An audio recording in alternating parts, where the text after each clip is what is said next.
Let me know. Written by The Itch. Narrated by Jeff Clement. Here, I'm gonna... Hello, Dark Gremlin. How's it going, friend? How are you? It's Spooky Story Stream. I awoke to find myself not in the comfort of my bed, but instead encapsulated in a tiny dark space. All around me was warm and black.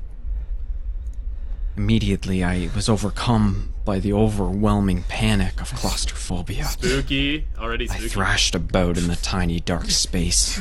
I smashed my hands seems against really the top loud. of the enclosure. Hold on. Clawed the walls. I writhed in agony and terror. That seems I better. could feel the hotness I don't know of how my loud that is. hyperventilation caught in the space in front of me. The temperature of the air in my tiny prison increased from my paroxysms. Calm down. Calm down, calm down, calm down, calm down. I'm doing super well, thanks, Dark Gremlin. Calm down, calm down, calm down. I'm excited for these stories. Down. Some spooks. Breathe. Breathe. In. I think I forgot to change the title. Oh, jeez. I totally forgot to change the title.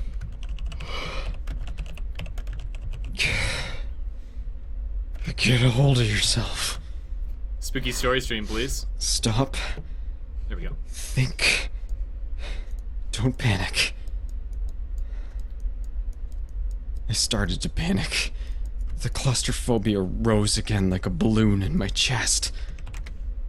Oh god, oh my god, oh my god, oh my god, oh my god. I'm gonna die. I'm gonna die, I'm gonna die, I'm Oh, gonna jeez. die. Already getting super intense. No. Stop. You're not gonna die. Calm down. Calm down. You're not gonna die. You're wasting oxygen because you're hyperventilating. And if you don't get a hold of yourself, you're definitely going to die when you use up all the air. Okay. Stop. Slow down. And breathe. Assess the situation. I'm alive. I'm trapped in a small space. Okay. Okay, feel the space out. I tried to raise my arms up as far as they could go. I had 4, maybe 5 inches above me. So It was awkward, but if I crossed my arms in front of my chest, I could still bring them up to my face. I scratched my nose. I reached out the other way. I had about the same amount of leeway in the horizontal directions. what the? 4, maybe 5 inches at most, extending out. As from of my right body now, on he's either trapped side. inside of a box. It's a spooky I story. turned my wrists over and pushed my palms flat against the wall in front of me. He's trapped inside a box and he It can't was solid wood. get out right now. I could feel the grain. That's what's happened so far. Panic started to rise in my throat again, and I pushed it down as best I could. In and out. Breathe. what? Oh no. I had tried to think back to the last thing I could remember. What could you remember? Everything just got fuzzy and disjointed. Trying to take even a short jaunt through short-term memory was like wading into a thick fog. The last thing I remembered was going to bed with my wife. Uh-oh. That seemed like days ago. Maybe weeks. Now I was trapped in this warm, claustrophobic blackness of unknown origin or purpose. So hot. This is weird. I ran my fingers Okay, if you say along so. with the edges of the box. There was a carved Whoa, lip on the what just walls happened? of That my was weird. prison, and a segment Oh, jutting that's out right. from either side of the piece above that. I rested on them. It seemed like a puzzle that had been assembled with me inside. He's trapped inside a box and he can't get I out. to realize the truth. I ran my fingers along the coarse So far. grain of the wood once more. I touched the sides and It is kind of ran weird my though. one I agree. thumb along the top I just picked edge a of my I just tiny picked a scary box. story. I don't know. Once more, just to be sure. Yes, there was no mistaking it. I was in a coffin. Oh, girl. Whoever, whatever, had done this to me had abducted me out of my ordinary life and thrown me into a box meant for the dead. Why would anybody do I was that? buried alive. This guy must have did some crazy stuff. Time passed. I drifted in and out of consciousness. How did that happen? Get off I of there. thought of what I had read about U.S. soldiers going over to Iraq and how they tested their mettle with sensory deprivation. Depriving the human body of sensory input was enough to cause it to try to fill the void. All of the participants hallucinated within a very short period of time. Auditory, visual, tactile. No sense was excluded. I was starting to feel that way now. Getting spooky, dude. Getting spooky. All I had was the blackness of the coffin.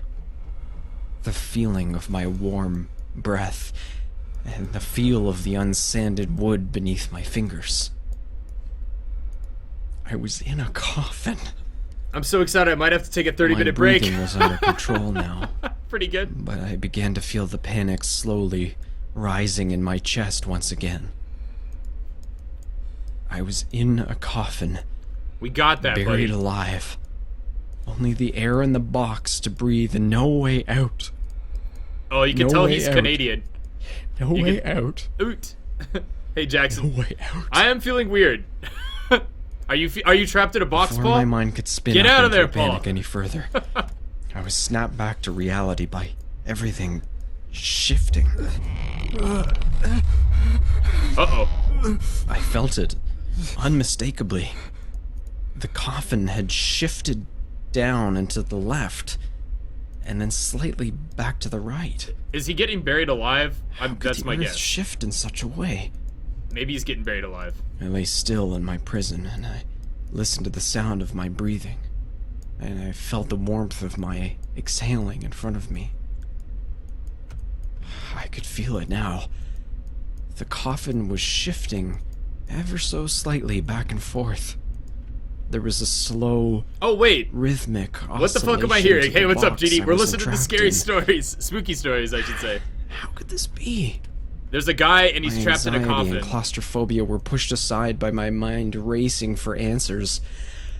I was moving, but why? How? I took a step back mentally. No. What did I remember? And he doesn't know how he got there, so he's trying to figure it out. Nothing, really. What did I know? I was in a coffin, yes. That much I could ascertain from my sense of touch and the rough wood around me. Oh, and he can't see anything. But I had merely assumed that I was buried alive, 6 feet under, deep within the earth. I was encased in blackness and Trapped had in my only room. my sense of Oh, touch sorry. to go I'm sorry on. about that, Paul. All that I could take in was the walls of my tiny prison. Hey, how's it going, As I felt the rhythmic Miss Shell? swaying, How are you doing? slowly rocking Miss my Shell? universe. Also my Miss Shell? mind was cleared by a startling realization. I'm like shouting Holy fuck! to shout over the story. I was underwater. Oh. The oscillation I felt was the coffin swaying in the liquid around me. So he's in the Could water. it be? How? Who? Why? Why? What would snatch me from the night and not only wipe my memory, but bury me within a coffin? What is this? Not deep within the earth, Instance but count in the 8. depths of some body of water. Very weird. Why is that there? I knew only what I surveyed within my prison and what I could feel. If I was, in fact, submerged, I could be in a small tank or at the bottom of the deepest ocean. There was no way for me to tell. I had to be sure. I shifted as far as I could in the tiny space and slammed the weight of my body against the side of the coffin.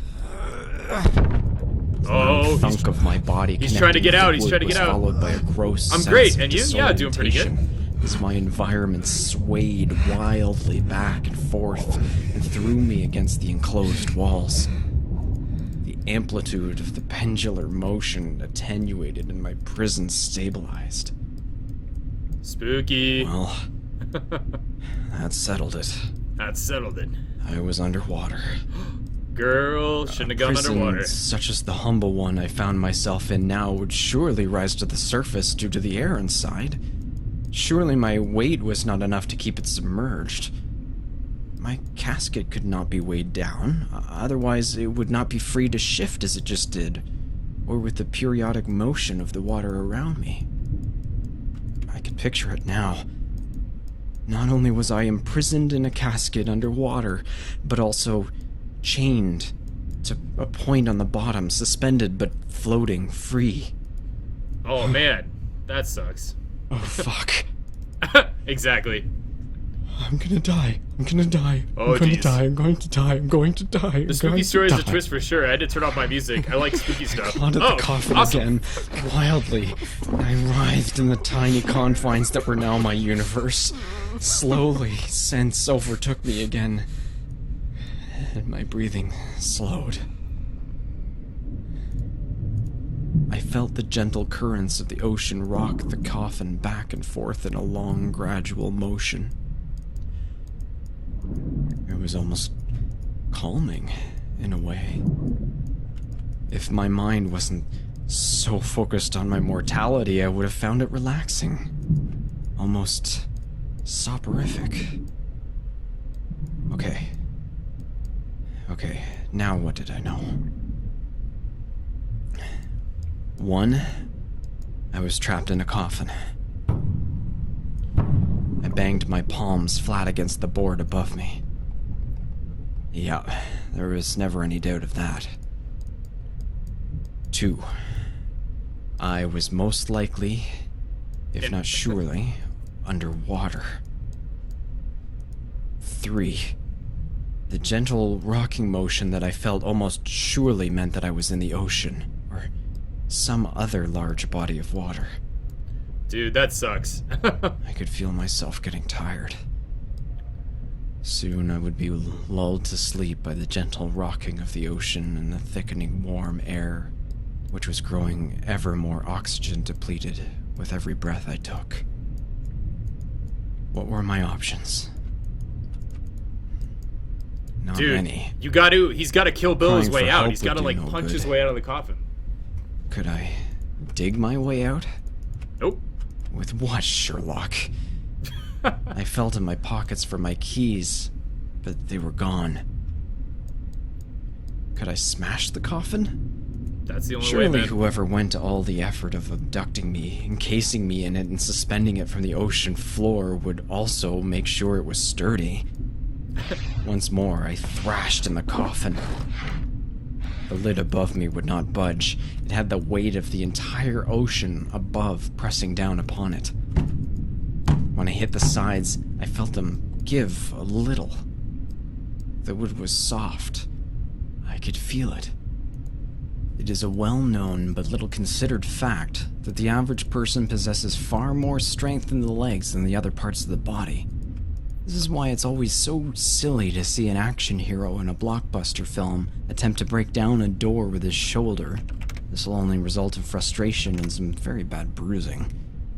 As any SWAT team member or well-trained police officer will tell you, the most effective way to break open a locked but unbarred door This guy's got is some to like. place several well-aimed kicks right at the lock set. This guy Which knows is his why shit. the tight feeling of dread and impending doom in my chest was briefly replaced by a warm feeling. A feeling of hope. I was still wearing my heavy work boots.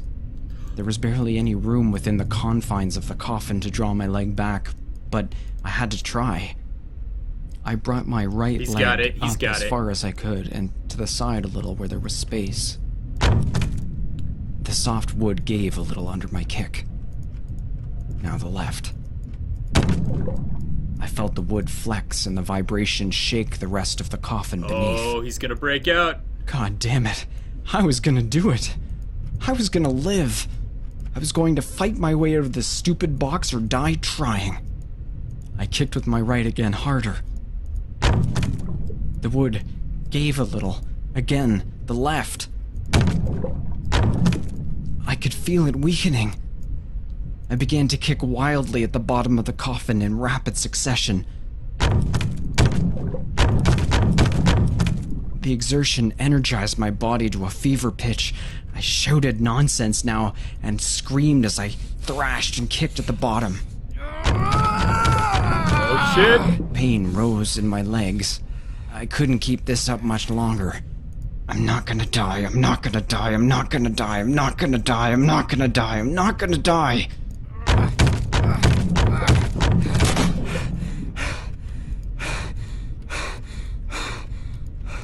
I stopped kicking and panted. A slow trickle. I kicked once more, Oh, dude. still panting. He's gonna... I heard another crack, shorter and lower this time. I felt an icy cold wetness against the bottom of my calf. Water was pooling in the bottom of the coffin. Water was pooling in the bottom of the coffin. I had cracked the board and now the box was slowly filling with ocean. If I didn't break the coffin apart instead of suffocating to death, I was going to drown. The pain in my legs still burned, but I steeled myself and brought down my heavy boots against the bottom of the coffin again. More trickling, louder and faster now. The sound of water streaming into more water like someone taking a piss.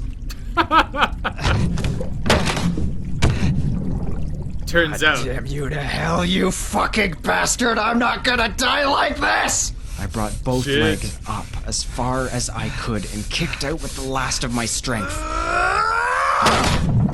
And heard a final deep crack. I gasped one last short breath. And then there was the sound of rushing water in the coffin. Get out! Forward. Get out! Everything after that happened very fast. Shock as my body was surrounded by cold and wet, the lid coming down and striking my head. All was black. All was cold. All was wet. I pushed the lid as hard as I could and felt it taken up by the water. I put my arms up above and felt no resistance. Freedom! I was free. I couldn't see, but I pulled myself up in the water. I kicked off my heavy work boots and pulled and swam through the blackness in what direction I could only assume was up. My lungs began to burn. Still I pulled, still I kicked. I pulled, and the blackness around me began to give way to gray, and then to fingers of moonlight dancing in the water above me. Hope rose in my chest. I pulled. So close now. Lungs burning. Freedom! He made it. At last I breached the surface But of the no. ocean and felt cold night air against the salt water in my face. I did it. I was alive. Alive. I was awash in euphoria. Waves of my elation joined those of the sea. I had done it. I had escaped.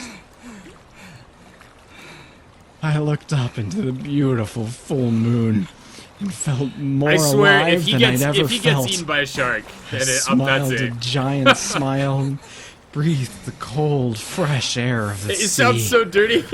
I looked down from the sky to see the gentle rolling waves I'm gonna of the scare ocean everybody away. illuminated in moonlight. They'll be like, "What the hell is this?" Hold on. All around, I saw only the ocean Oh. stretching out to the Jesus. horizon.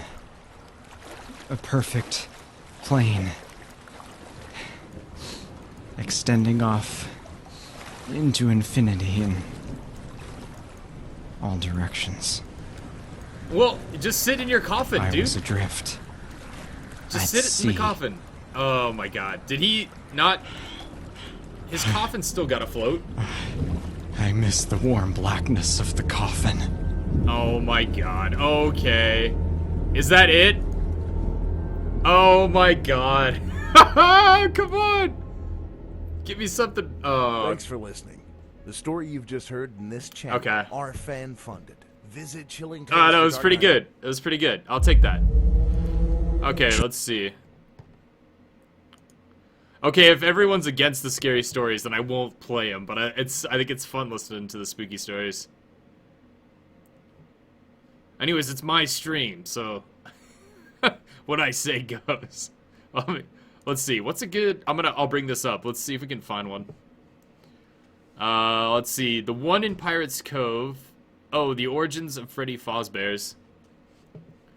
I'm gonna do one more scary story, and then if it's too annoying, then I'll switch it. I'll switch back to just. If you guys want to listen to me talk, that's fine. Or I'll put some in the bayou. That sounds good. How long is the last ride? Oh, the last ride's only 9 minutes. Tales for dark nights. Okay. We're listening to the last ride. I have no idea what this is. I pray it's not overly. It doesn't matter. I'll shut up. Good evening. For your enjoyment, we'd like to bring you this spine-chilling tale of terror from my personal collection. Ooh, getting spooky. Getting spooky. I'm so terrified. Oh my god, I got the chills. The Last Ride, I'm just written by an anonymous author, narrated by Otis Gyrie. spooky. I had a dream. Ever since I was little, sometimes when I'm dreaming, I become aware that it is a dream and not reality. You know, a lucid dream. This dream was one of those dreams. For some reason, I was at a poorly lit, unmanned station by myself. This is really a gloomy dream, I thought to myself, when suddenly I heard a man's lifeless voice over the intercom. The train will be arriving shortly. If you board this train, you will know what real fear is. Following the ambiguous announcement, a train arrived at the station. Well, calling it a train might be a bit much. It was more like a carnival ride. It was an amusement park train that was decorated with monkeys, and there were several sickly-looking people sitting in the seats. What a weird dream, I thought, but I wanted to see just how scary my dreams could be, so I decided to get on the train. I was like, I'm not If I gonna wake got too up. scared, I could just wake myself up. With lucid dreams, I was able to force myself awake. I sat down on the train, 3 seats from the back. The air felt uncomfortably warm. The atmosphere was so realistic that I wondered whether or not I was actually dreaming. "Now departing," said the announcer, and the train began to move. My heart was pounding with anticipation and anxiety as I wondered what would happen.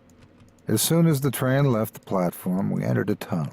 A purple light illuminated the tunnel eerily. I've seen this tunnel before. I remembered. It's Like the what? tunnel from the haunted house ride at the amusement park I went to as a kid. Okay. I must just be remembering the monkey train and haunted house rides from back then. This isn't anything to be scared of. Another announcement floated through the air. Next is Ikedzukuri. Ikedzukuri. What is that? Ikedzukuri, I wondered. You mean the dish where the fish is sliced and served raw, but the head and tail are left there for decoration? Out of nowhere, I heard a piercing shriek come from behind What a me. weird dream I turned already. around and saw 4 small people holding rags surrounding the man in the last seat. As I got a better look, I saw that the man was being cut up with knives and being prepared just like Ikedzukuri. A strong stench drifted through the air, and the man continued his piercing scream. His insides were being taken out one after another, and his organs were scattered everywhere. Right behind me was This a guy does sick-looking not seem woman to with be long scared at all. hair. She panicked for a moment when it started, but soon became silent and faced forward as if nothing was happening. What is going I on? was shocked with the unimaginable horror that was happening right behind me. I wondered if this was actually a dream and began to get scared. I'd waited out Gotcha. just a little longer before I woke myself up. Soon, I noticed that the man in back was no longer there. Blood and chunks of meat were all that remained. Just as Spooky. before, the woman behind me fixed her gaze on one spot and stared ahead without expression. "Next is scooping," the announcer said. "Scooping next." This Scooping time, up. two of the small people appeared I'm liking carrying this. spoons with jagged edges. They began to scoop out the eyes of the expressionless woman behind me. She had seemed apathetic before now, but because of the pain, her expression changed into something terrible. She raised such a cry that I thought my eardrums would burst. Her eyeballs flew from her eye sockets. Whoa. The stench of blood and sweat were unbearable. I began to shake with fear. I faced forward and bent over in my seat. This is my cue. I can't take any more of this. Time to wake Not up. to mention that, judging by the current order, I'm next in line. I was going to Just make move myself your seat wake up. but first That's I what I would wanted do. to see what kind of announcement would be made next. "The grinder is next," came the announcement. "The Oh. grinder." Shit. It was pretty easy to imagine what would happen next. Hey, that one newbie kid, what's I up? concentrated as Raw hard fish. as I could Hello. and tried to wake myself up. It's just a dream. Wake up, wake up. I always recite these words to myself when I want to wake from lucid dreams, and it always works. always Suddenly, works. I heard the loud whir of a machine. This time, a small person sat on my knees and came at me with a strange-looking contraption. I can only assume it was some sort of meat-mincing machine. I got even more scared. "It's just a dream. Wake up, wake up." I closed my eyes and prayed with all I had. Whirr! The sound grew louder and louder. I could feel the wind from the machine on my face. I was convinced I was a goner. And then, everything went silent. That's when it happened. I escaped from the nightmare. I was covered in sweat. I was crying. I got up from bed and went to the kitchen to get a drink of water. Somehow I calmed down. That was horribly realistic, but it was only a dream, I thought to myself. The next day I told all of my friends about the dream at school, but they all thought it was funny, because it was just a dream after all. 4 years later, I was in college. I had completely forgotten about the nightmare until one night when I was at work. That's when it started. Next is scooping. Scooping next. It was the same. Everything. What's up to Basketball King? How you doing? Back. Then the same two little people were gouging out the eyes of the same expressionless girl. Shit, I thought. It's just a dream. Wake up, wake up. I started praying. But I couldn't wake up. It's just a dream. Thanks Wake for the up, follow wake on up. Scary Stories Next right is the there. grinder. The grinder's next. No, this is too much. Whirr. It was getting closer. It's just a dream. Wake up, please wake up. Silence. What happened? Thinking I'd escaped, I opened my eyes. "Are you running away again?" the voice called out to me. "The next time we come for you will be the last." I opened my eyes, and this time I was really awake and in my room. The announcement I heard definitely wasn't a dream, though. I heard it here, in the real world. I know I did. What have I done? I haven't had the dream again since then. But I believe that when it happens again, I will die from cardiac arrest or something else like that. Well, in this world, it will be cardiac arrest. In the other world, though, it'll be the grinder.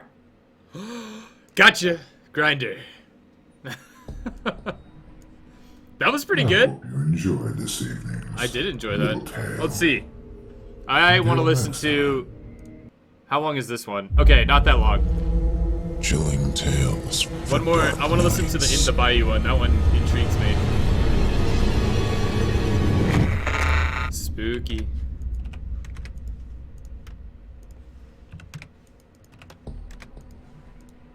Good evening. For your enjoyment, we'd like to bring you this spine-chilling tale of terror from my personal collection.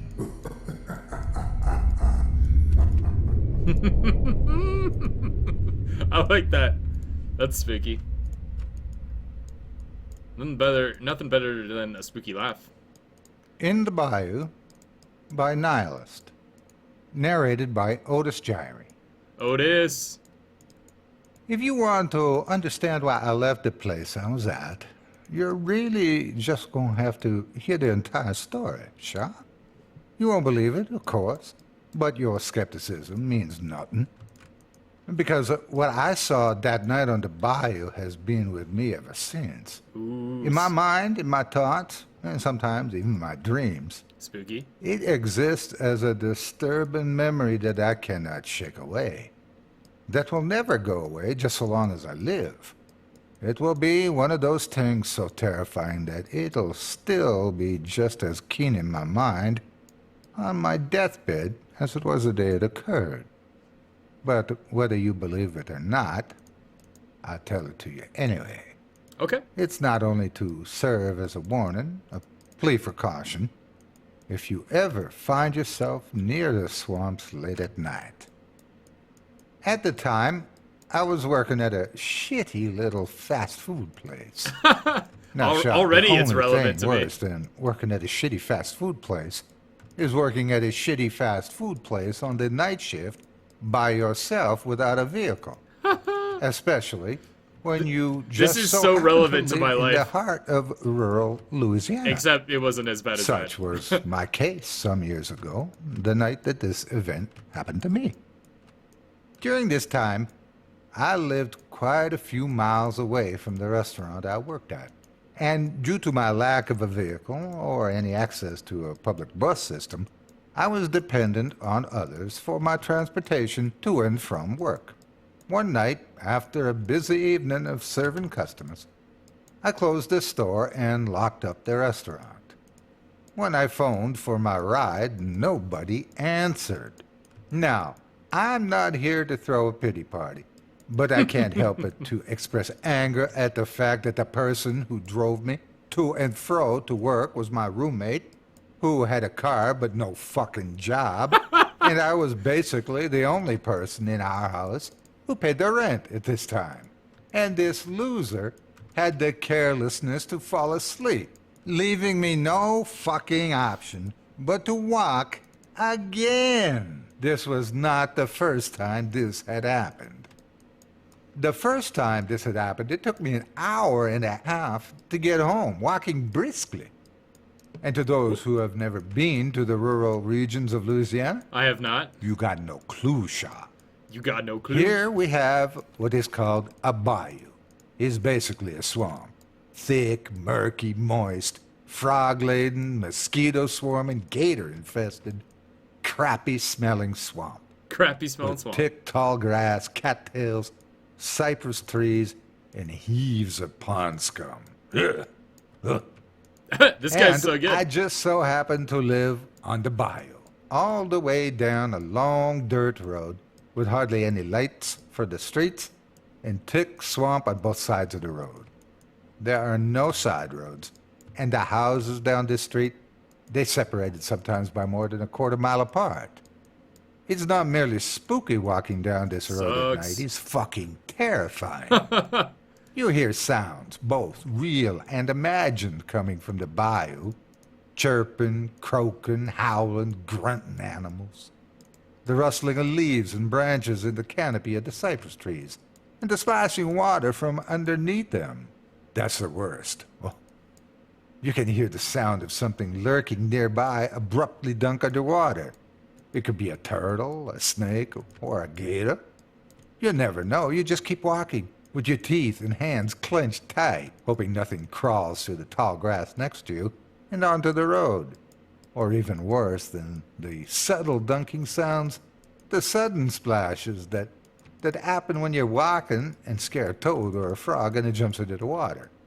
Their sound makes you almost shit yourself as you begin a running spree that lasts about 3 seconds before you realize what it was, and then you left with your heart pounding so hard that the sound of your blood gushing in your temples scares you just as much.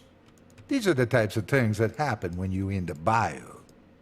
This is what I had to look forward to that night as my asshole roommate slept, sprawled out on the sofa with the television set, probably tuned into reruns of the Three Stooges and the Marx Brothers. And don't get the impression that I simply called once and gave up. You can trust that his cell had around 7 or so missed calls, 3 very unfriendly voicemails, and several aggressive text messages. I could just imagine his phone laying in another room of the house, softly vibrating, in my desperate attempts to reach him as he snored. But eventually I gave up, and having just about no other friends to contact in the area as a recourse, I stopped by the nearby gas station, grabbed an energy drink, and began my ways back home. Now, you must understand, Shaw, the first 30 or so minutes of my walk, not so bad.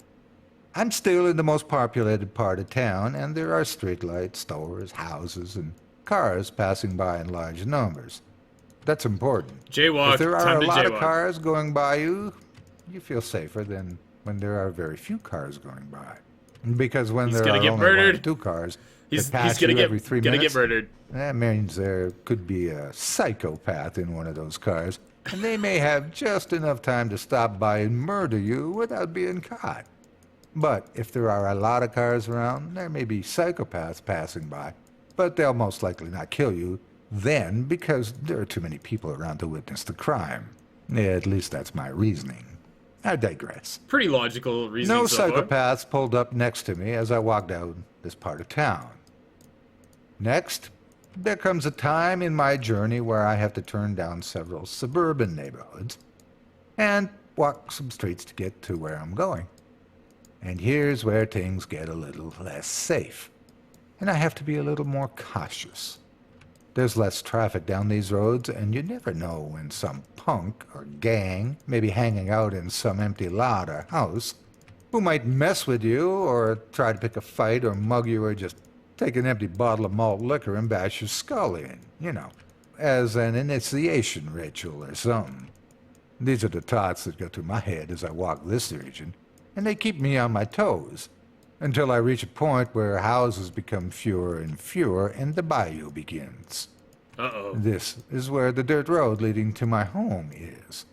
And that's where I found myself this night, on foot. I looked down the narrow road. You can only see so far before it fades into misty darkness. I resented that I would have to spend the next hour walking its distance until I reached home.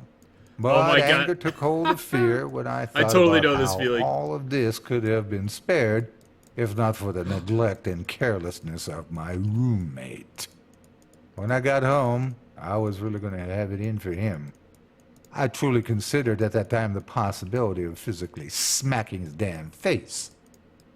And with this thought in mind, I launched defiantly down their road. And the further I walked, the darker it became, until no light shined but the stars and a sliver of the moon above me. Very soon, the sound of any vehicle was completely non-existent. There was just me, the road, and the bayou, and whatever creatures dwelt there. I heard the crickets chirp, and the frogs croak, and the occasional bird coo. To avoid fear, I focused on their chorus, and let their sounds preoccupy my mind. Oh, jeez. I walked, watching my shoes press into the sandy dirt as I placed one foot in front of the other. I could count my steps until I reached 100, and then I'd begin again. I tried to lose myself in the repetition. My shoes became damper and damper, and I felt the soles of my feet become moist. Oh, that sucks. I stopped counting That's to the worst ponder whether I feeling. should smack my roommate with a wet sock. But my thought was interrupted when I glanced up for a moment and saw that I was not alone on this road. Oh, no. A sharp panic seized my heart, and I became very nervous.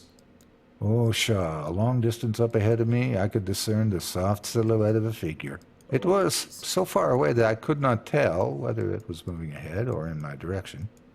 I froze, and I could feel the blood gushing in my temples. What were the chances of there being some malicious punk walking this street at this night looking to rob me or pick a fight? This was the reassuring thought I had as I tried to convince myself that I was safe. I tried to keep calm, to not let my nerves get the best of me. I mean, whoever this was probably just as frightened of the prospects of me as I was of them, If they had already detected me, that is. I did not know what to do. Run? There's only two directions, Shah. Continue walking? What were the risks? As I stood there, I saw that the figure was indeed moving in my direction, and its form was becoming more defined. And this was the time I began to notice how awkward it was moving. The figure did not walk normal. It didn't bob up and down, like how a normal person looks like when they walk. What was coming towards me, it would seem from my perspective, moved in short, quick, jerking movements. I could see from what light was present how its twitchy limbs projected from its torso, and how it was getting closer. Get out of there! And how its head stuck out from a neck that was longer Run than into any the human swamp. neck That's should what I would be. do. Take your And how at chances. this time I could now faintly hear the noises that it seemed to make. Oh my The god. sound of suckling, and how it was moving quicker. And how its face lifted, and I could see its eyes glare like glowing yellow beads. And how these beady wide eyes locked onto mine, staring at me. And how it stopped. And how we both were there, motionless, yards away, looking at each other. What? Why did it stop? And how it then let out the most ungodly, inhuman screech I've ever heard. Like a pig being gutted. It squealed violently, and the sound resounded through the bayou. And the chirping and croaking of crickets and frogs stopped. Everything stopped. Oh, Shah. And the rumbling and humbling He's dead. was all that could be heard afterwards. The rumbling and humming of a motor ahead. A vehicle speeding toward us. Tires racing loudly. The thing in front of me hunched over and turned to see the headlights beaming our way. It hissed, getting down on all fours, only pausing for a moment to turn back towards me, gawking at me with its wide eyes before crawling hastily into the swamp. The vehicle that scared the thing away was my roommate's car. Oh my I god. never saw it, whatever it was, and I never wanted to see it again. But Shah, I moved as soon as I could, and I have not been there since. Pretty good. Pretty good. I hope you enjoyed That was pretty this good. evening. Except he got Little saved by his tale. roommate, which is, I Until guess that's next pretty good. time, bundle up, stay warm, sleep tight. That was pretty good. I don't know. I like that one. That one was good. Should we go? What are you guys saying? Should we do spooky stories or what? I don't know. Maybe we'll do one more spooky story. Uno mas spooky story. Before the moonlight ends. The Phantom Coach. The House with Painted Doors. That sounds pretty good. From Reddit No Sleep. How long is it? Ooh, that's a long one. Are we up for 30 minutes or should we keep it? Should we do Wreck the Halls? Let's see. Oh, the Pit and the Pendulum. That's gonna be too long. The Couch. That sounds. Wreck the The Couch sounds like Goosebumps. A Bad Dream.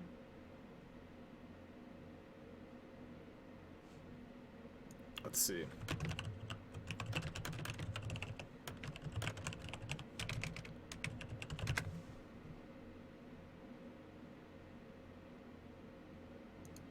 There we go. Okay. I am already sleepwalking, so I don't care. Keep them coming, in my opinion. Okay, spooky stories. Send me the link of this. Okay. Chilling tales for dark nights. 1 second. Okay, new scary story, new narrator.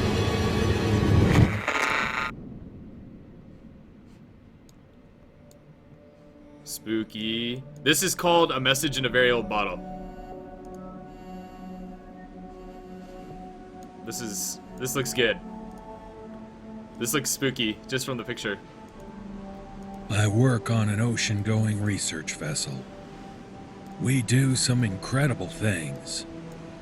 Right now, however, we're doing some garbage research. Literally. We've been tracking the North Atlantic garbage patch and measuring the impact on the environment. 1 second. The oceans have currents. These currents form gyres, and these gyres have somewhat stagnant sections where flotsam will pool and collect. More flotsam allows for a larger area and gives additional debris a point to hold on to. We've been examining the microscopic pieces of plastic that float unseen amidst the larger pieces of debris. These plastics are eaten by small fish and invertebrates, which are eaten by larger fish, and so on up the food chain. Some predatory birds and fish contain so much plastic in their blood that they die of clots before they die of malnourishment. I wish I could say I was some doctoral candidate out to save the ocean, but I'm an intern, here to make a few bucks. We ran into a patch of interesting debris a few days ago, which we decided to catalog. We changed our tactics somewhat. Instead of just skimming the surface for the small plastic specks, we also decided to pull some of the larger chunks and put them in our hold for storage. These included massive fishing nets, buoys and floats, an old life raft, and a few smaller things such as a bicycle helmet, cooler, and, oddly enough, a small anchor that had become entangled in a net with floats attached to it. After we fished several scoops from the water, we began to analyze the debris and break it down into smaller boxes to go through individually. I had the mind-numbing task of looking for glass particles. This led me to the small box that contained an old bottle, a few scraps that somehow floated on the surface or were attached to other buoyant objects, and an interesting glass pendant that looked like it belonged in a museum. It was neat, but the most valuable part appeared to be the chain itself, which was plated in gold. The underlying metal hadn't rusted completely yet, and the gold might be worth a few bucks. I was really focusing on the pendant when I almost knocked the bottle to the floor. It was old too. It was older. The pendant might have been 1930s, judging by the style, whereas the bottle was clearly from before the turn of the century. I looked in the top, and there was an aged cork stopper jammed down the throat of the bottle. It was so far in the opening that I couldn't pry it out by hand. I dug in our tools and found something that resembled a corkscrew and pried the plug out. I expected a foul smell or something, but I didn't notice anything, and instead saw just a small, simple sheet of paper rolled up inside. I extracted it and placed it on our exam table with a light for a better look. I transcribed it as best I could. Some of it's unclear or doesn't make sense. English is my first and only language, but this dude's handwriting is hard to read and confusing as hell in some places. Here's what he wrote. So he found a bottle. November 28th, okay, never mind. I got it. 1872, or possibly November 29.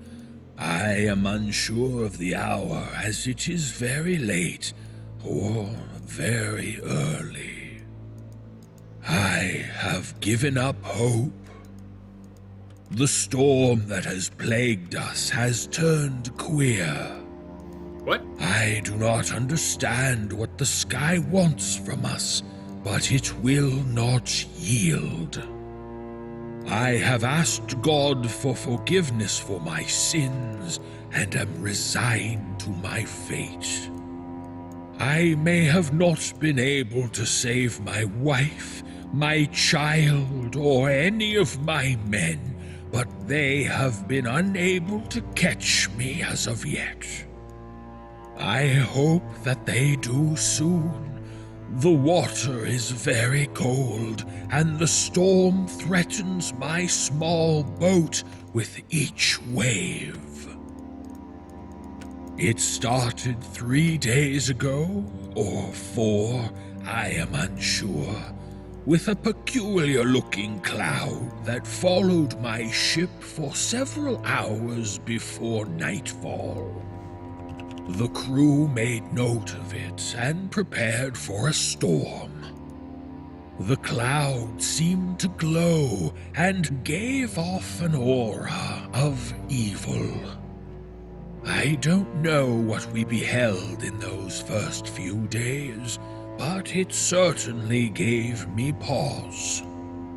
The alcohol in the hold was secured tightly to prevent the metal bands from rubbing and possibly igniting a spark, but we could still smell the vapors.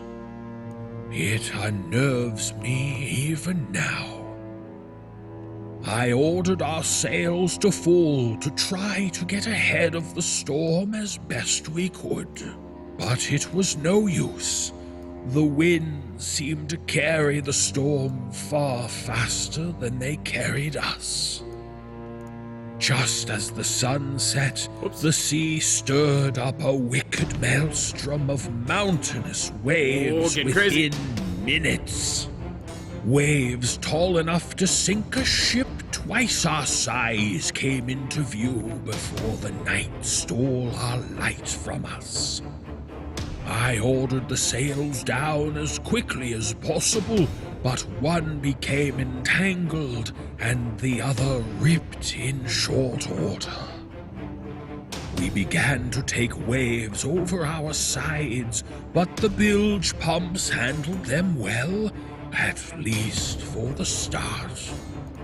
2 of them became clogged shortly after midnight, and the third didn't seem to be keeping pace with the water. I ordered my wife and child up and ready to abandon ship. It was our last hope. We could not abandon too early. The islands were still quite far away, and I had no idea how close we were to Santa Maria with the broken chronometer. The seas seemed to calm briefly, however, and we survived the night. The winds, however, were completely gone in the morning. The cloud was still on the horizon. It continued to produce strange lights and continued to follow us throughout the day. The seas were as flat as an inland bay, but I could see turmoil at a distance.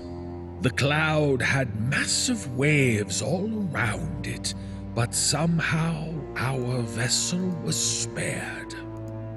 We could not seem to find a favorable wind, and so we waited. The day passed quickly as we tried to plan our next course of action. The night was different. The waves returned, but only periodically, as if some monstrosity were circling the boat, waiting for a chance to strike from beneath the surface of the water. I like that. We couldn't see it from our ship, but something of great size seemed to lurk just beneath the surface.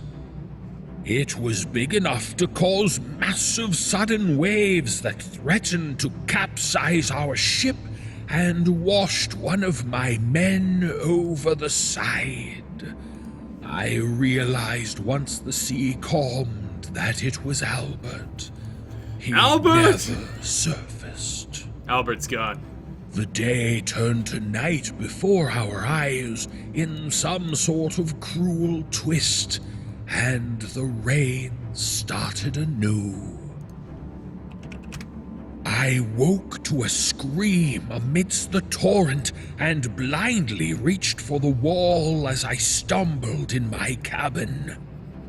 Our number was now down to 6, as 3 more men had been taken in the night. No, Albert! My wife and daughter remained, though my wife had lost her wits. She complained of a large flash that had taken the men on deck. The smell of the alcohol in the hold was noticeable even on deck, and I could see the doors had been opened at some point. Get that alcohol. Perhaps Get the that alcohol. fumes caused them to fly open rapidly, knocking the men into the water. Well, it was terrifying, but could have taken place. Oh, I don't know. The morning was unsettling. My remaining crew began to turn on itself, and I stopped 3 brawls by midday. The Shit's food getting real. and water would last us for months, but we were nonetheless effectively stranded on our own island with no way to navigate. If the winds couldn't catch us in our remaining tattered sail, we'd never move again, and our only hope was to wait for the Day Gretia. What? They couldn't be more than a fortnight behind I got us. you. Something boarded the boat shortly before dusk. We found prints, though none of us could identify them. The hold was ordered off limits, and the latches were secured. Water began to accumulate due to the broken pumps, and strange sounds could be heard from within the vacated hold. We decided to abandon ship Good idea. somewhat. The peak halyard for the mainsail was a sturdy rope by any means, and could support many times the weight of the sail in a massive gale. We pulled down the rope before the sun completely set and secured it to the lifeboat. This would be our safety line. Before we embarked, however, I saw something that I will never forget. Not if I live 5 minutes longer or 5 decades. My wife, holding our daughter, began to glow before my very eyes. What? I saw a strange, dark creature walking behind her, and suddenly she looked at me, smiled, and all 3 vanished into thin air. Creepy. I reached for them, and the air burned my skin. Oh, the wound was terrible and painful, causing me to lose consciousness briefly. When I came to, I found that only I and my helmsman remained on board. Oh my God. And only briefly. He looked at me to make sure I was all right, then promptly walked over the side What? into the waves. No! The storm was dreadful now, and the sun had completely set. Why would he do I turned to the lifeboat and, with tears in my eyes, hurled myself on board and left the ship. As I drifted back, I saw numerous flashes on board and could see the hold being opened. Several figures appeared on the deck, but either they were ignoring the small lifeboat or they hadn't noticed me bobbing in the distance. And so here I sit. There are things, creatures I can't explain, swimming in the water mere inches from where I sit. He's a gunner. I'm going back to the boat now. Maybe I will be taken. Why would you? Maybe I shall remain. May those who receive this know what became of us. Heaven knows I won't. B. Briggs, Captain MC.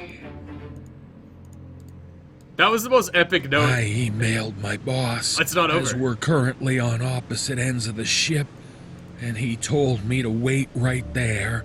He'd be right over. That was 3 hours ago.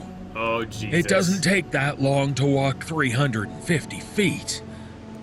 I paged his partner, and she never responded. You fucked. The bridge is empty, the deck devoid of life, and I've seen just one other person since finding the bottle. The first mate calmly threw himself over the rails into the deep blue. He vanished shortly before hitting the water in a green flash that sent noxious vapors back onto the deck. There's something large in the water. It's almost like there's a submarine right under the ship, but it moves like a fish, and it's fast. Oh, you're dead. I keep hearing strange noises, like it's pinging us, too. Not a normal sound, though. One I can just barely hear that resonates through the entire hull of the ship. The power on deck went out half an hour ago, but below, some rooms still have power. I've sent a distress call, but I don't know that it actually went. The last thing I could see before the sun set completely was an odd greenish cloud in the distance. It was lower than all the rest. The power is out everywhere now that I know of, except my quarters. Of course. I'm locking the door. I've already tried to send a mayday. If anyone gets this, we're a few miles off the Azores. Something's in the water. God help me. Good. That one was good. I'm totally into that one. Something's in the water. Oh, that one was really good. That was the best one so far for me. There's something in the water. That one was good. Okay, wow. These are getting better for each story. Oh my god. What's another good one? Okay. Should we keep... Man, I want to do more scary stories now. That one was really good. That one generally was terrifying.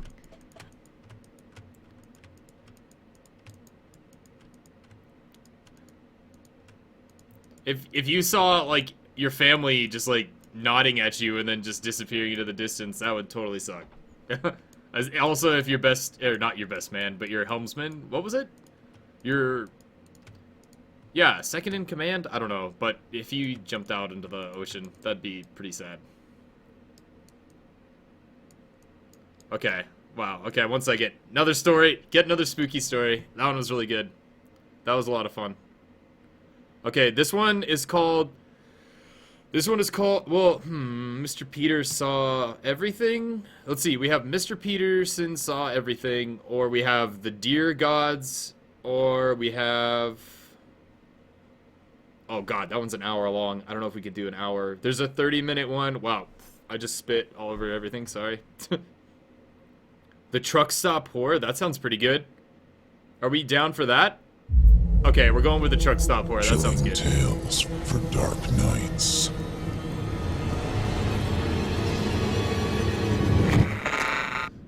Okay. This one is called the Truck Stop Horror. This is full cast horror audio.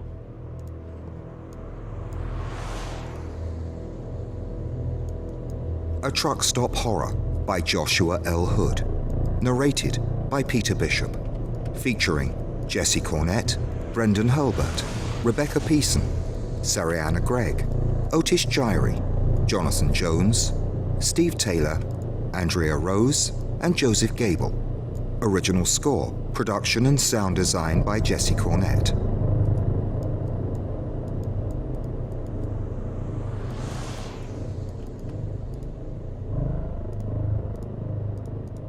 Ooh, getting spooky already. Spooky time.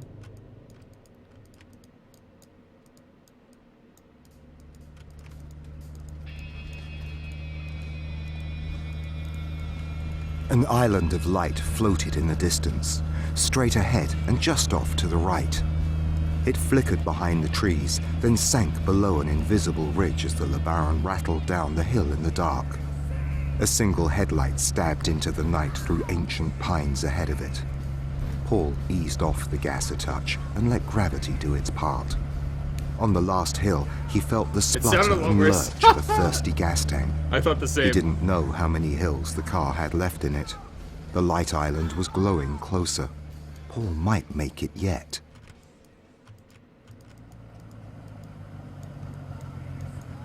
With a triumphant splutter and pop, the LeBaron rolled past the fuel pumps and into a parking spot at the edge of the lot. Paul had $8 in his pocket and didn't want to spend it all refueling the clunker before he got some coffee to refuel himself.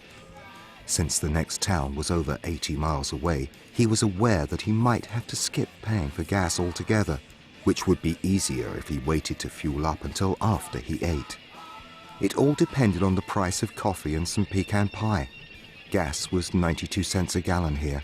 It was always more expensive at these backwoods truck stops. And so was the coffee. $8 doesn't go as far as it used to, he lamented. You're telling me, brother. Stepping out of the car, he felt like he was indeed on a floating island in the center of a black sea. The world beyond the orange floodlights had blinked into darkness when he pulled into the parking lot. Paul liked that. It made him feel safer when the unknown possibilities of the world were at bay. A smaller world was easier to handle. And from the island of light, the only sign of the feral wilderness surrounding him was the smell of trees and the creak of wood swaying in the breeze. Inside the cafe, everyone had been staring out the windows. They all jumped when the belled door cheerily announced Paul's entrance. Then they were all staring at him. Paul had been too self-absorbed to even notice the other cars in the parking lot. But there were half a dozen people inhabiting the single strip of vinyl booths. He stopped short, noting the quizzically horrified looks on their faces. He wondered briefly if he'd remembered to zip his fly. But, didn't you see? Stuttered one man, a baseball-cap trucker, who looked like he should have had better command of his senses than he did. Didn't you see? He pointed out the window, and Paul realized that there was more confusion in his voice than fear, but only barely. Paul didn't look out into the parking lot where the man pointed. Most of the others had gone back to staring, but Paul was always a little paranoid of turning his back to a crowd, even a small one. I should call the police, said the waitress behind the counter. Yeah, I'm calling the police. Yeah, replied a large, greasy-aproned man, the only one who still hadn't looked away from Paul. Paul turned his back to the door to make as smooth an exit as possible. He didn't know if he had any warrants, but he never liked the sound of police. I did not mean to hit that person. Don't, the greasy apron said. Paul stopped. Look. He pointed out the window. Paul finally looked, cautiously, one hand still on the door. At first there was nothing. Dark night, glowing lights, dull grey concrete. Between the pumps, Greasy Apron said, and then Paul saw it. At first it was too obvious to be what it was. Then it became too obvious to be anything else. Like the human brain just has a way of knowing some things. It was all black except for a white hand sticking out at an odd angle. The crumpled heap of a human corpse lay smack in the center of the parking lot. Well, shit, Paul muttered, then asked in a shaky voice, "What's that about?" A pink-sweatered woman in a booth with a dopey-looking boyfriend answered. I don't know. I swear we were out there just 5 minutes ago and there was nothing. No one out there. Yeah, said dopey boyfriend. We filled up at pump 3. There was nothing. Paul looked at their table. No food, but opened menus. They clearly hadn't been there much longer than he had. Should we go help? Asked the pink-sweatered woman. Probably, said Greasy Apron, but he didn't move to volunteer. A scraggly man shifted uncomfortably. Don't bother with it. The guy's dead, trust me. I know dead, and that's dead. He was wearing old army greens and had hair almost as greasy as the other guy's apron. Paul was too young for the draft, but he knew a Nam vet when he saw one. He didn't doubt the guy for a moment. The waitress's voice broke through the brief silence. They're on their way. A phone clicked as she hung it back on the wall. The police said to stay inside. that could be a while, said Greasy Apron. We're a long ways out. Well, Paul said. Not to sound crass, but I'd wait a lot better with coffee and a slice of pecan. The tapes! Shouted the waitress, a trace of hope in her No voice. pie for you, Paul. Oh, yeah, said Greasy Apron. What tapes? Asked Pink Sweater. The waitress went bustling toward the kitchen. We just installed cameras. The security kind. We got one for each pump. So if someone tries to pump and dash, we get their license plate and the cops can catch them. Greasy Apron finished for her. Paul was suddenly very aware that he might have to skip the pie. All right, let's get a look at him then, said Dopey Boyfriend, still staring at the corpse in the lot. The trucker broke in. Well, I don't feel like I'm really a part of this. He stood up and walked toward the door. Paul took his hand off the push bar and stepped slightly aside. Now hold on there, said Greasy Apron. You just wait a minute. I ain't gotta wait for nothing. I got my gas, money for the burger on the table. You can't stop me.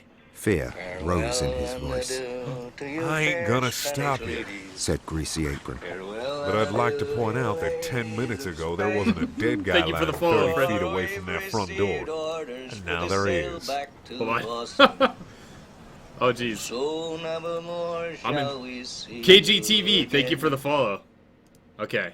Continued spooky stories. And it's sure as shit that guy didn't walk here on his own. Now what are you saying? You saying I had something to do with this? The trucker raised his voice. Now how would I be saying that? Calm down, fella.